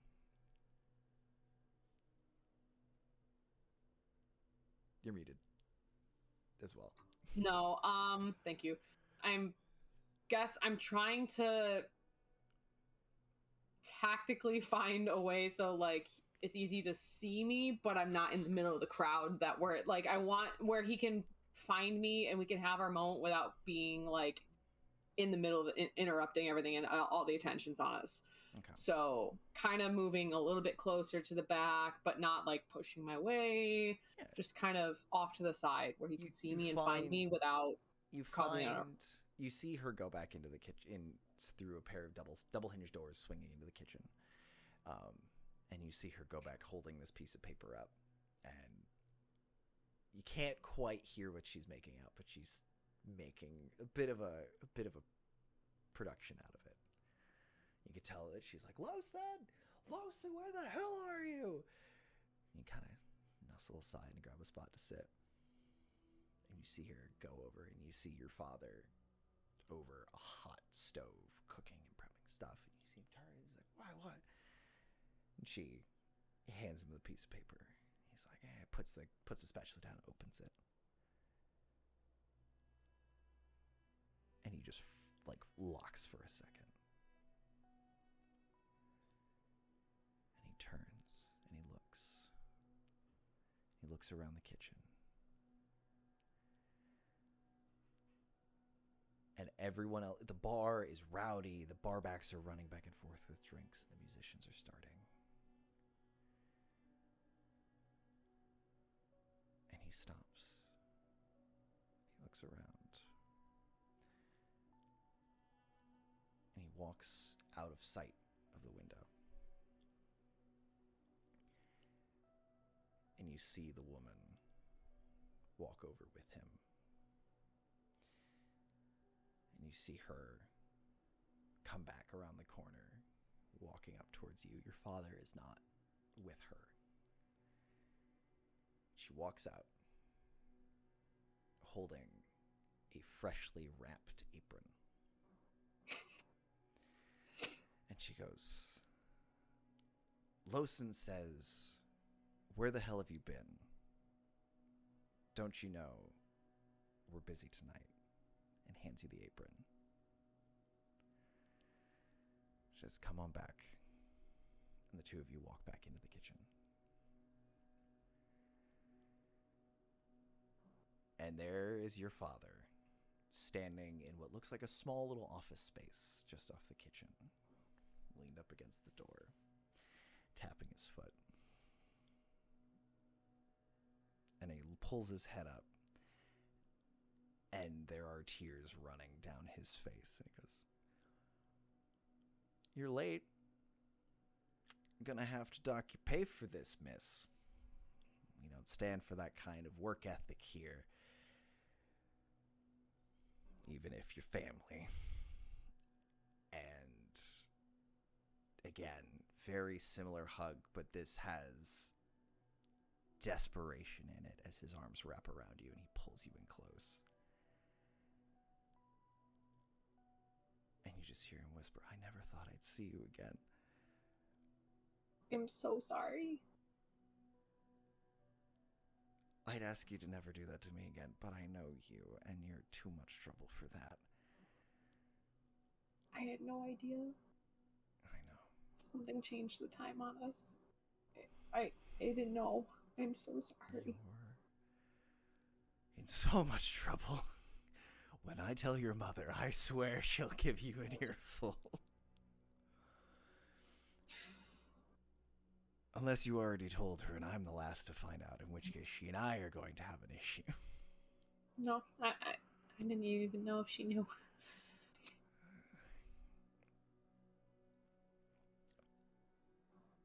How long are you in town?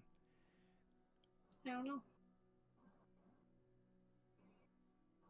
Off on some business for the king or those brotherhood or something like that? There might be something in 3 weeks and something in 3 months, but... Well, good. Then I get to keep you for at least 2 weeks. And I'll fight the bastard, king or no king, who says I can't. He walks in here. This is my goddamn kingdom. I'll kick him out. I don't care if his ass is metal. I'll still kick it.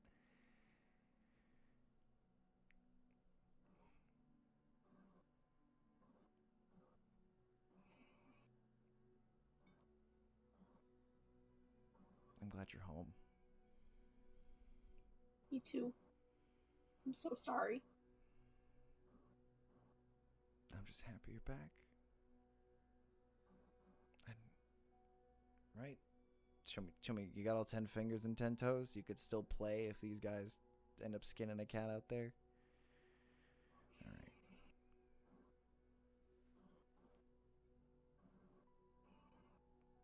Now, and it kind of pulls you out of that hug, and you see the kitchen staff is kind of giving you your space, but they're all kind of throwing looks over, whispering, and he goes, "Now, miss, that behavior is again unacceptable, and you will be working the evening shift until I say so. Is that understood?" Yep. And all of your tips will be forfeit. Is that understood? Mm-hmm. All right. Let's get back to work, everybody. We got money to make. And he claps you on the shoulder and says, "Where do you need to be?" I don't know. You playing? You serving drinks? You cooking? How about I serve some drinks for a while? All right. Hey, Tev. Tell the barbacks they get the night off paid. I'm coming out front. She's like, "Really? I'll be happy to hear that. They still get free drinks?" He goes, "No, they don't get free drinks. Or they get one. Each. Feeling generous for some reason, and I don't want it to be a habit. Go on. Come on, let's get to work." And the two of you, just like you did the last time you were in Terraborn together, fall back into old habits. And the band is okay, but the music is sweeter because your dad is singing to every word. And you hear side comments from people. "Oh, Lawson seems to be in a hell of a mood. What's he doing? Hey, who's the new bartender? I haven't seen her around. Oh, I don't know. She looks, I don't know. Hey, she's kind of cute." And as Lawson catches this one and just reaches out, just slaps him across the face and goes, "Don't you ever." He's like, "What the fuck, Lawson?" He goes, "Don't you fucking dare. I will gut you and have you hanging from the rafters. Is that understood?" And he goes, "Yeah. Oh, yes, sir. Yes, Captain." He goes, "Good. Have another drink." Goes back about his business.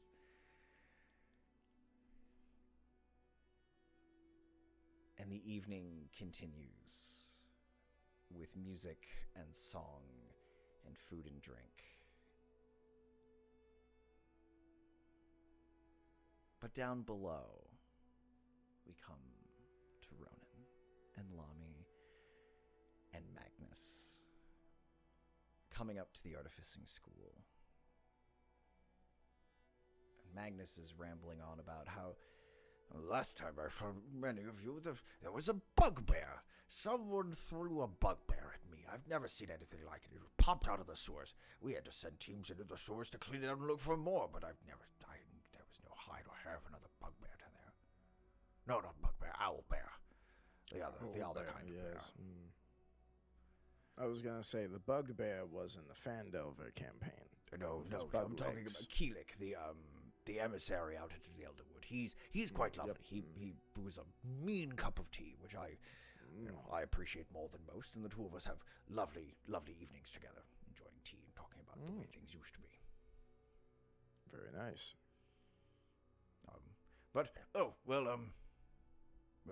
Here we are. This appears to be, this is the artificing school. They haven't really come up with a better name for it yet, but they can't keep the name on the building. They'll let us keep getting chiseled away to spell rude things like poop. Poop? Poop. Foul word. Shouldn't be on the side of any building. So, tech. Any Modron? Yes, tech. He goes, yes, sir. Yes, any particular Modron. If you tell them to get to tech and give me that information, it will be relayed to me post haste. Very good. Good to hear. Yes, it is good. It is very good. You're doing a good job, son. Proud of you. Do you know who this is? Yes, it is one of King Robbie's associates. He asked if any of them were in the city, and I reported back. Oh, so King Robbie does know they're here. Interesting. Well, if he has need of them, I'm sure he would send me to escort you back as guest of honor, I suppose. No, so I'll be bothering him in a little bit. Most excellent. If I may be so bold, sir. Tek, ears off, please. Tek like kind of rolls his one eye and puts his hands up on the side of his head. He goes, my liege has not done well in your absence. It would be good to spend some time with him. I may be a silly old man who's frankly a little old for his job, and he may be a robot that I can't fully understand. But I think he was mourning you all. Oh. Well, I will be sure to stop in. Thank you for telling me. Of course, yes. As his dearest friends and companions, I thought it would be appropriate for you to know. Thank you. Very well. I will see you around. Indeed. And he steps back, gives a crisp, perfect salute.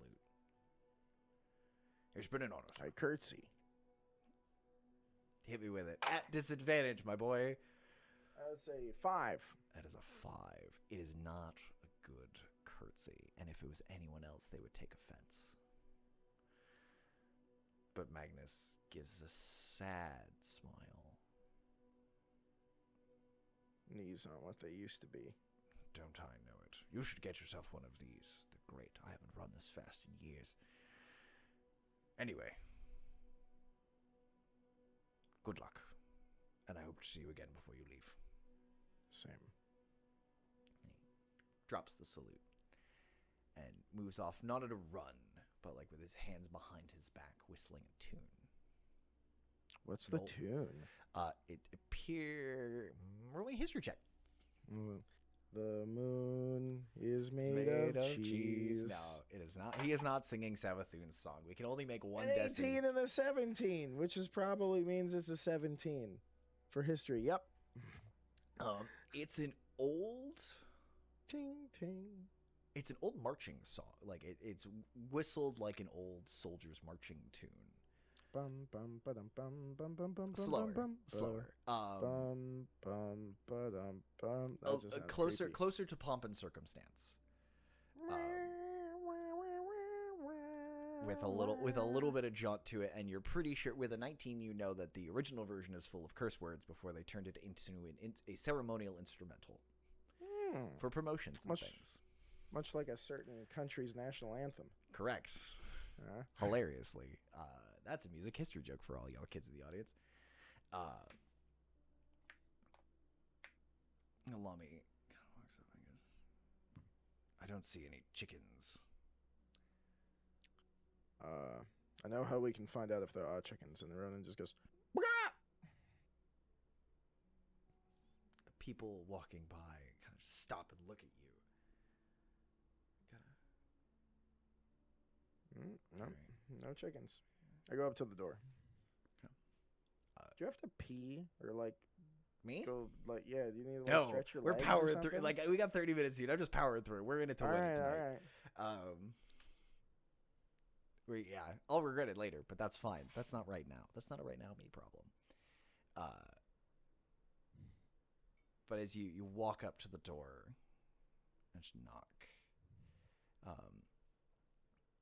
wrap your fingers on it, and this door stands about 10 feet tall. Like it's a little larger than your average door. And you're realizing as you look up, it is perfectly square and looks like it's on doubled hinges. So things can swing in and out. And as you go to knock on it, toom, toom, toom, it kind of swings with the reverberations. And you hear, come in. Door's open, I suppose.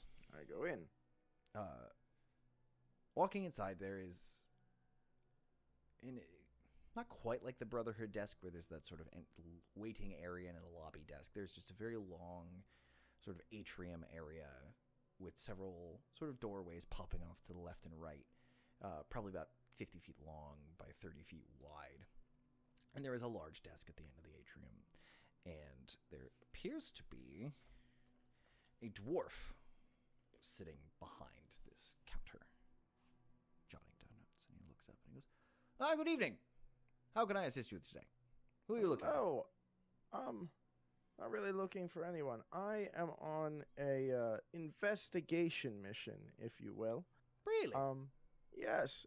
It appears that some nefarious scamp with the aid of one of your immaculate chickens, performed a person napping, or people stealing. They stole a person. Apparently, a big metal chicken was involved. So I was wondering if you perhaps had like a log of people who maybe recently bought a chicken that... Oh, not here. I could possibly... Not here, no? No. You're at reception. See, this is where we receive people. Well, can you point me in the direction of who would be able to help me with such a thing? I can certainly try. I will need to receive some information from the two of you as well. May I have your names? Ronan Dix. That's just Lami. First name just? No, first name Lami. Lami, just Lami. He goes, Yes. Yes. It's strange. Who am I to judge? Lami, just Lami, Ronan Dex, inquiring about, did you, when the metal chicken, I'm getting ahead of myself. Are you with the guards? I'm with King Robbie, if that counts as a god. And you watch the eyes kind of pop a little bit. He goes, I'm terribly sorry for the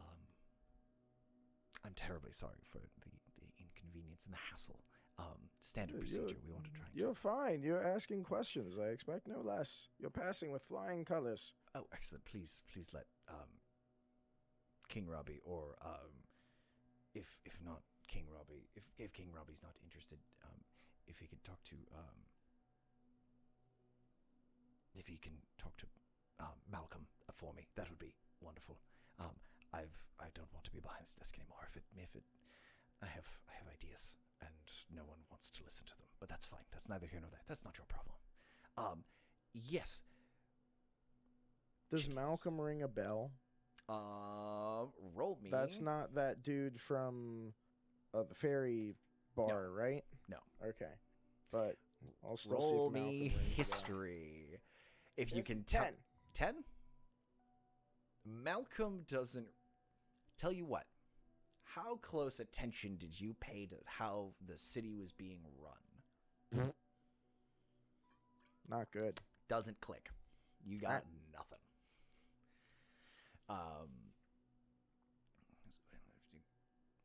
Yes. Anyway, this metal chicken. Do you know what it looked like? Did it have a model number? Did it have like? It was only seen from a distance, unfortunately. But some rather shady figures went inside a building and stole a person and some belongings and put it in a cart that was being pulled by a large metal chicken. How large would you say this object was? Maybe 5 feet tall. Metal and spiky. Weight.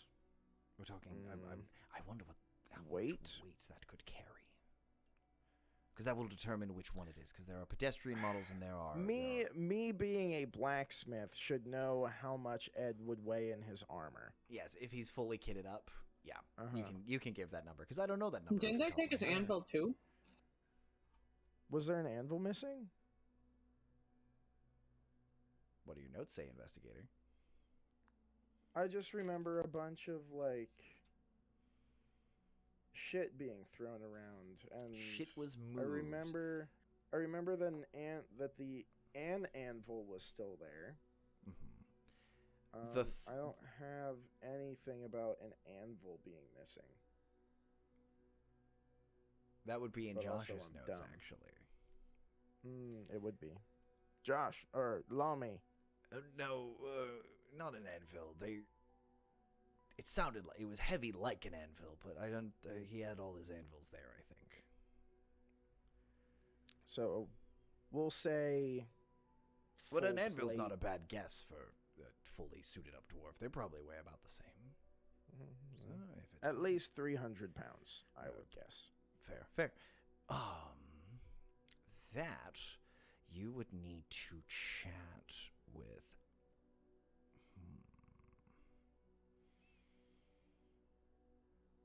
That kind of weight. How far did they carry it? At least from the outskirts of Korumvor into the city. Okay, so it would need to be rather sturdy and strong. That would have to be one of the... Yes, you would need to be looking at our mechanical beasties department. Again, not the name that Malcolm chose for it, but that's just what... I like it. It has a nice ring to it. And also, it annoys the guards to no end, so it's a personal, we personally are here for it. Down with the establishment and all that. Not King Robbie. We love King Robbie. All hail King Robbie. But, the kids are prone to be saying, fuck the guard. Yes. Which, depending on how you feel about it, I either agree or disagree. But no, if you would want to chat with Altenia Nagel. Yes, he... Altenia Nagel.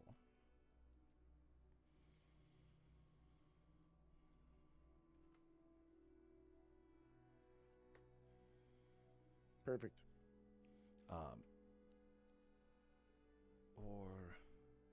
Or Tarsi Gale. That would be the other one.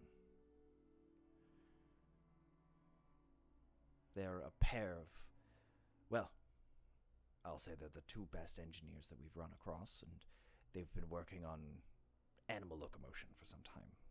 If anyone has something that can carry that kind of load, it would be them, either a prototype or a final sale. I don't think they've had authority to go into full production yet.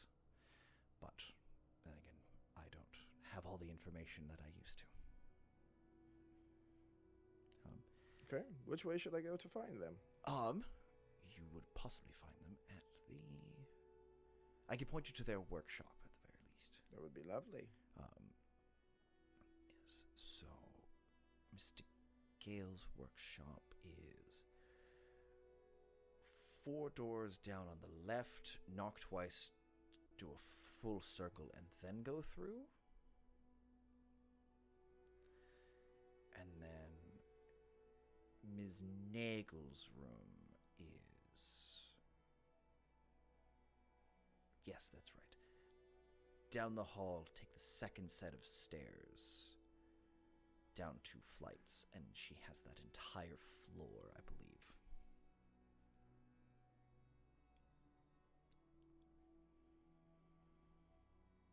Is this something that I should be writing down that I'll have to be quizzed on later? No, you're not going to be quizzed on it. Okay. And yes, thank you very much. Yes. And again, if you speak with Malcolm or King Robbie, my name is Raven Blackwood. Or Blackmore, I'm sorry. Raven Blackmore. I think wood because I'm looking at a wooden desk. Raven Blackmore.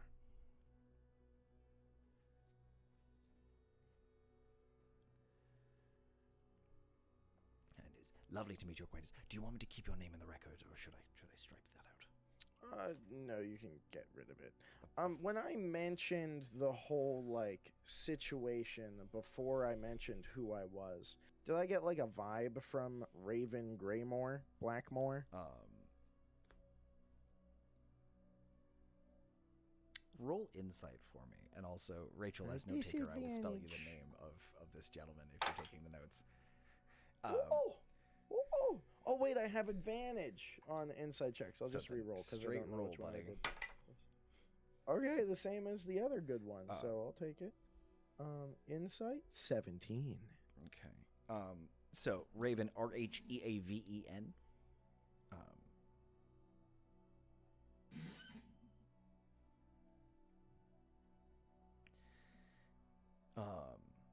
But yeah, getting what kind of? You're just trying to get a vibe for him as like.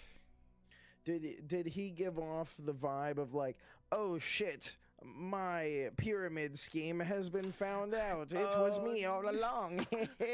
What's up? I'm the villain. No, this particular dwarf sitting behind this desk,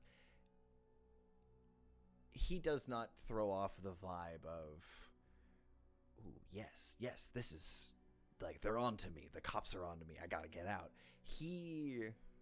From how that conversation turned, sort of from that he sees this as an opportunity to earn back some lost station, a little bit of his position, because, and part of this is what you pull from the conversation where he's like, I'm not where I used to be. Like, he wants the dirt. He wants to make a good impression on whoever he can and get in somebody's good books again. So he is off the good books in some regard, and with a 17, he thinks he has a way back in by helping you guys.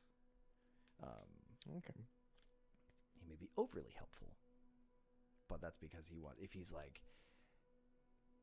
yeah, he thinks that you guys are his ticket back to the good times. Mm-hmm. Fair. I am a ticket back to the good times. That's a quote, and I hate it. I am your gift. Me. Hello, it's me. So, which room do you want to check out first? I would like to go to the 4th door, knock 2 times, full circle, then go in. Great. So you are in Altenia Nagel's room.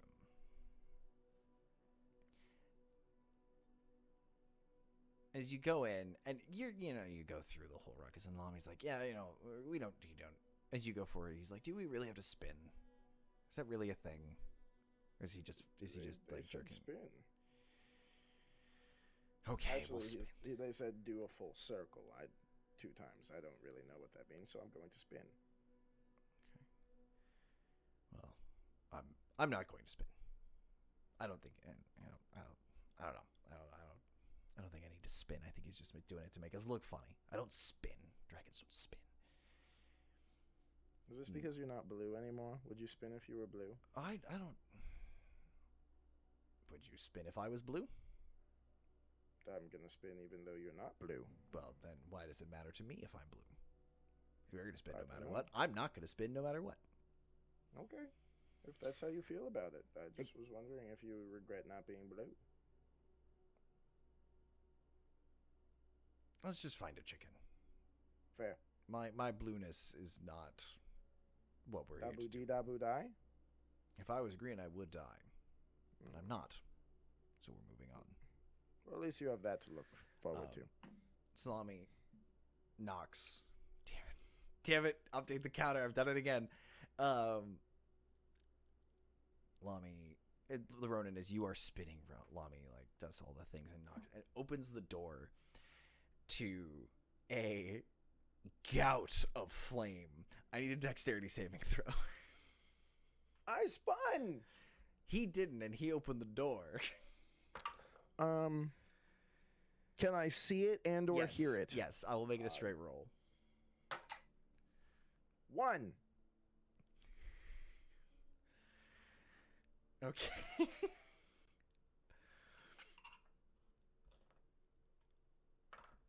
Okay.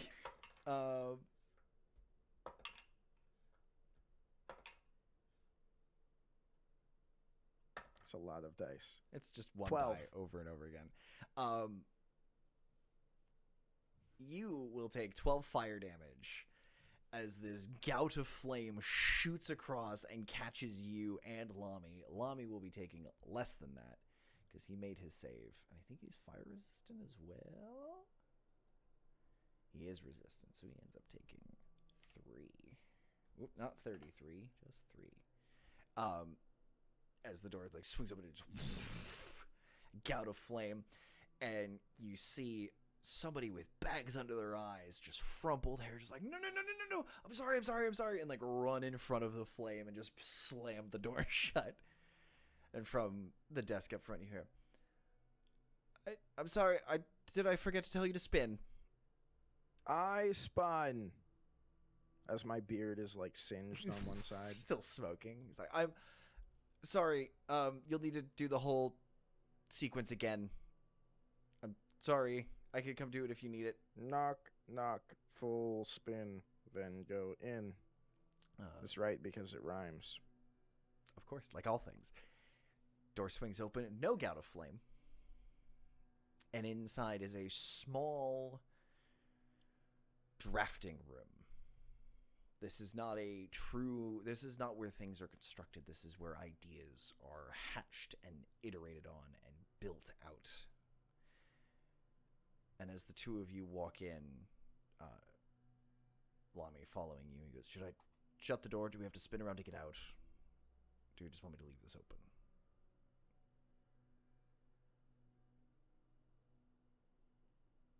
Me? Yes, you.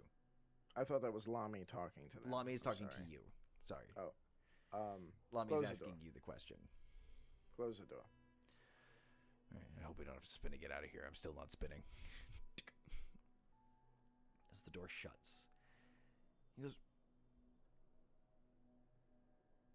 Ronan, you haven't talked to Robbie since we got here, right? Me? No. So are we actually on a mission from him? Yes.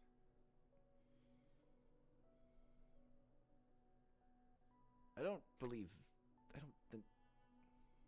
Well, I never said that we were on a mission by King Robbie. I said we were with King Robbie. Okay. I just want to know if we're... Are we having this conversation in front of this random person that we've never met before? The room is empty. What? Who ran in front of the fire? Was that Lami that ran in front of the fire? There is no...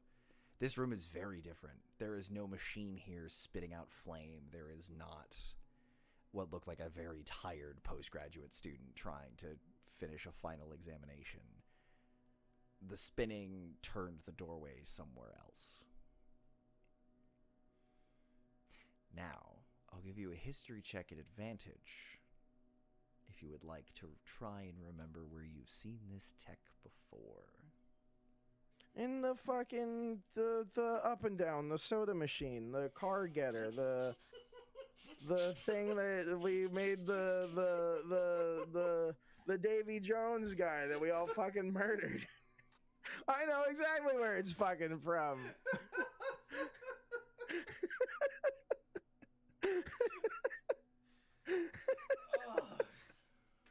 Boil down your whole magical thing to a soda machine. The car getter.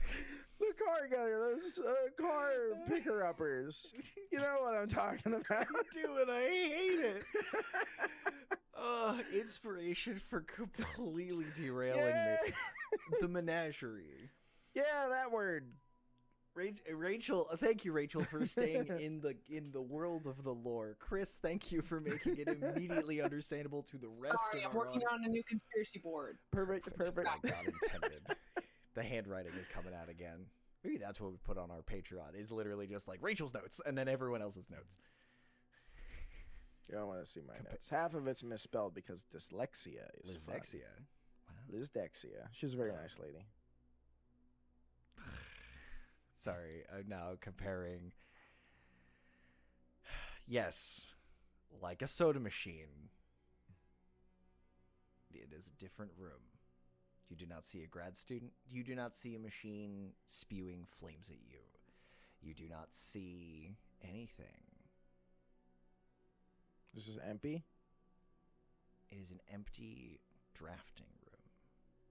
Drafting. What is drafting? Drafting. Is that for beer? No. No. Drawing, sketching. Drawing. What are they drawing? This is roll. What's your passive investigation? 10 probably. Yeah, 10. You're just looking around. There is one single light source in this room, which is just coming from a lamp that is pointing down at a set of drawings on a table. Looking at those Very drawings spooky. in particular, it's no one's here. It's an empty room. You don't leave the lights on an empty room, you psychopath. You're the reason the planet's dying, Chris. Yeah. I don't turn on lights. I have little LED night lights all around my house, so I can navigate it in the dark because it's never in the dark. Because I have night lights. But looking down, you're seeing a pile of loose sheets of paper that as you kind of flip through them, just on top, when all the pages are laid on top of each other, you're seeing layers and layers and layers of mechanisms. Oh, it's one of those. Yeah, if I flatten them out, if you flatten them all beautiful out, mind thing. Yes. If you go over and like put your hands on it and you flatten out these curled and sort of yellowing pieces of paper, just flatten them out together, you'll see what looks like a chicken. No, mechanical ox. Ah, it's close to a chicken. Mm. But that, looking around, you see large cabinets and cupboards and things. A lot of pencils, a waste paper basket overflowing with crumpled up pieces of paper in the corner. Do I feel like this room can help me in any way? Because me as a person feel like it can't.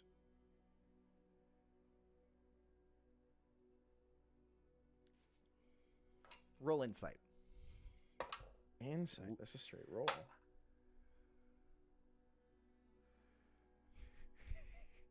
I love how you get excited. 12. I love how you get super excited and then turn your entire body to look at your character sheet and then back again. And then realize that it's +0. So 12.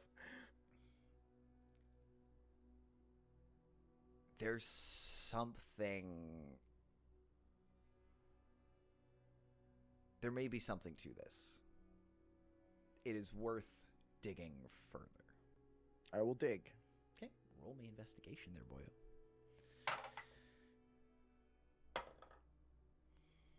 I will use my inspiration.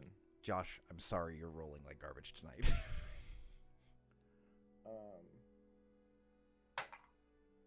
So I re-rolled the 1. So that's 2 18s. All right. Which probably gives me 18. Yep. Okay. Or if we put them together, it could be a 36. Yeah, you're rolling higher than Rachel has ever rolled on her best day. Yeah. All it takes is you cheating. Yeah. Easy peasy. The two of you and Lami, sort of tag teaming this, looking through, you do find in a drawer, filed away under prototypes. And shuffling through, you find a whole bunch of different other mechanical creatures of varying sizes. You do find, again, a lot of farm animals. You find cows, oxen, dogs, cats. You find a small version of mechanical chicken that goes too complex, too small, can't be made, X'd out, and then put in the drawer. And by small, I mean approximately the same size as the chicken that Laura used to carry around. But as you're sort of shuffling through, you do find several iterations of drawings of a mechanical chicken that would be rideable or able to haul something.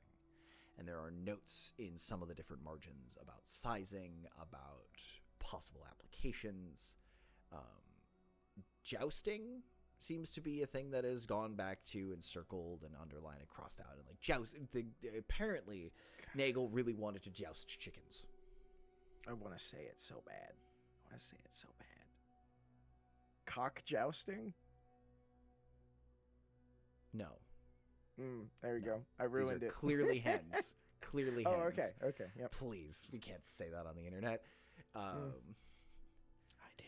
You did. This is rated 18 and over. They have to click on a button. That's true, they do. Still can't show my feet or my nipple. Or your underbust. But that's neither here nor there. True. Rachel's getting tired of her shit by the minute. We need to wrap this up quickly. But yeah, as you're sort of cycling through, you find piles of notes. You find this information about there are potential prototypes of these. And were these all by a person named Nagel? Nagel. These are all in Altenia Nagel's office.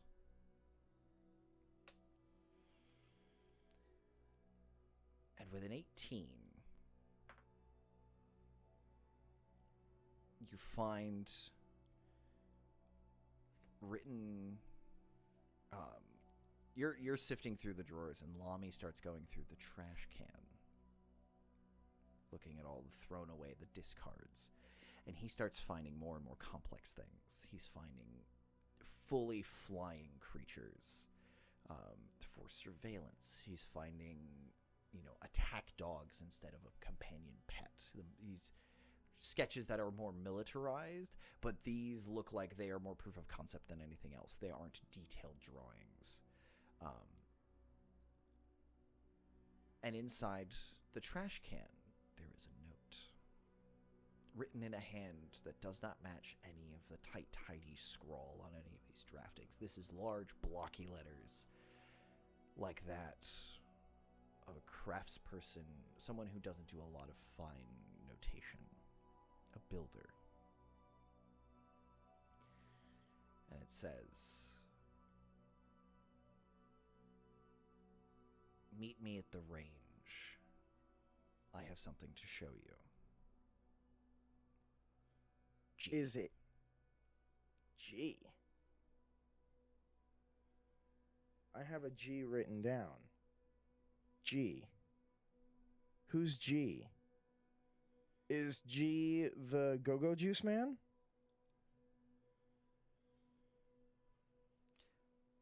Roll me an intelligence check. Lamy will help you out with his limited brain power. We'll make it a straight roll. Natural 19. So probably 19. G. Yes. G. What was the other name you were given by Blackmore?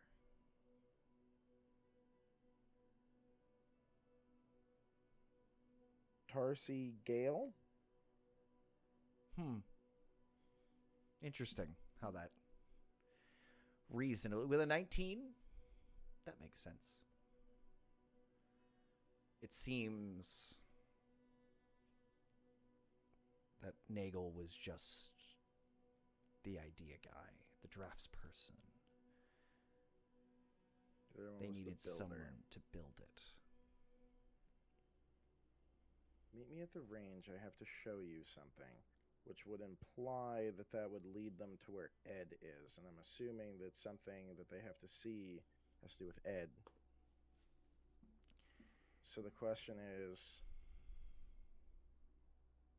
Nagel involved with kidnapping Ed to get some of these complex drawings made? But Ed's a smith person. He wouldn't know how to make a robot. Unless they need to power the robot with divine whole gunk. I don't like how you phrase that, Ronan. That's gross. Divine puddle juice. Divine stuff. Let's just stick with stuff. Goop? Okay, I can we use goop? Goop is divine fine. Goop from a puddle.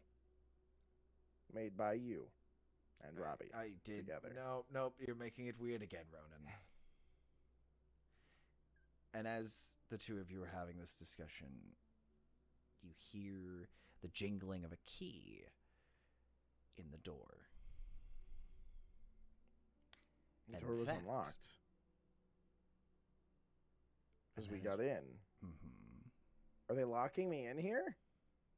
We'll find out next time.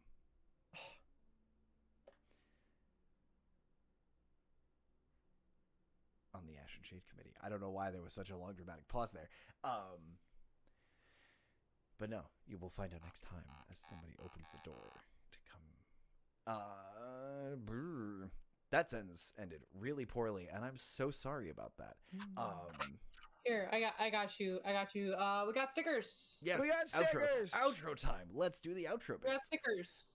We do have stickers. Check the woodworking. Check the woodworking.com. Check it out. We could get dice trays. You could get stickers. You could support us directly because your sub money, unless it's your Bezos bucks, like it's your money and half of it goes to Amazon, and they're terrible people, but sub to us anyway because we like you. Thank you. That being said, show announcements. Tomorrow is session 2 of Stories in New Hope, which is a cyberpunk red game, which is run by Sensationally.me, who did probably my favorite intro to a non-D&D game, because they started out running like a digital version of D&D, almost like a Sword Art Online thing. And then they were like, yeah, you killed the dragon. All right, time to unplug and go to work.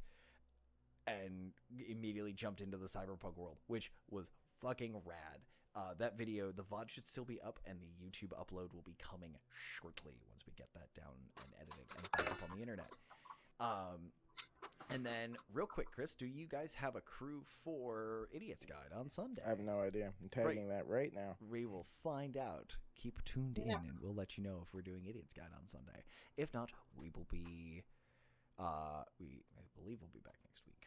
Let me check the calendar. Lots of adventures with the boys. Yes, we continue on our adventure with the boys as Thalia spends some quality time with her dad, which also... And this conspiracy board. Jesus Christ, you write so fast. That was empty 10 seconds ago. But again, also, Chris and Rachel, give yourselves a point of inspiration. I need it because I'm sleepy all the time. In real life inspiration. Also, give Ronan and Thalia a point of inspiration. I don't know, but do something twice and take the better result at some point in the next week. I do want to share with you really quick. Since we leveled up, and I leveled up my backup character, now my fully armored rogue with a plus 15 to stealth also has 19 strength. Just putting that out there. I hate that. That's why I can't kill Ronan. I legally cannot kill the boy. His passive perception is 26. See, Curtis, now you just need my backup. Or no. Now, Thalia with her ranged revivify just needs to meet Ronan's sneaky boy. You kill them at a distance, and I'll pick them back up. You kill them. Like, if you manage to kill his backup, I'll just be like, no. No, stay back up. I also like how you two have backups and Josh doesn't, and Josh is the character who's literally died before. No, Chris has died. I've died twice. And that's true. That's very true. Anyway, thank you all for watching. Thank you both for playing. It's been a lovely time. Thank you for being the favorite part of my Wednesday. And we will catch y'all on the internet in the future. Have a good night, everybody, and take care. Remember to get flea and tick for your cat people.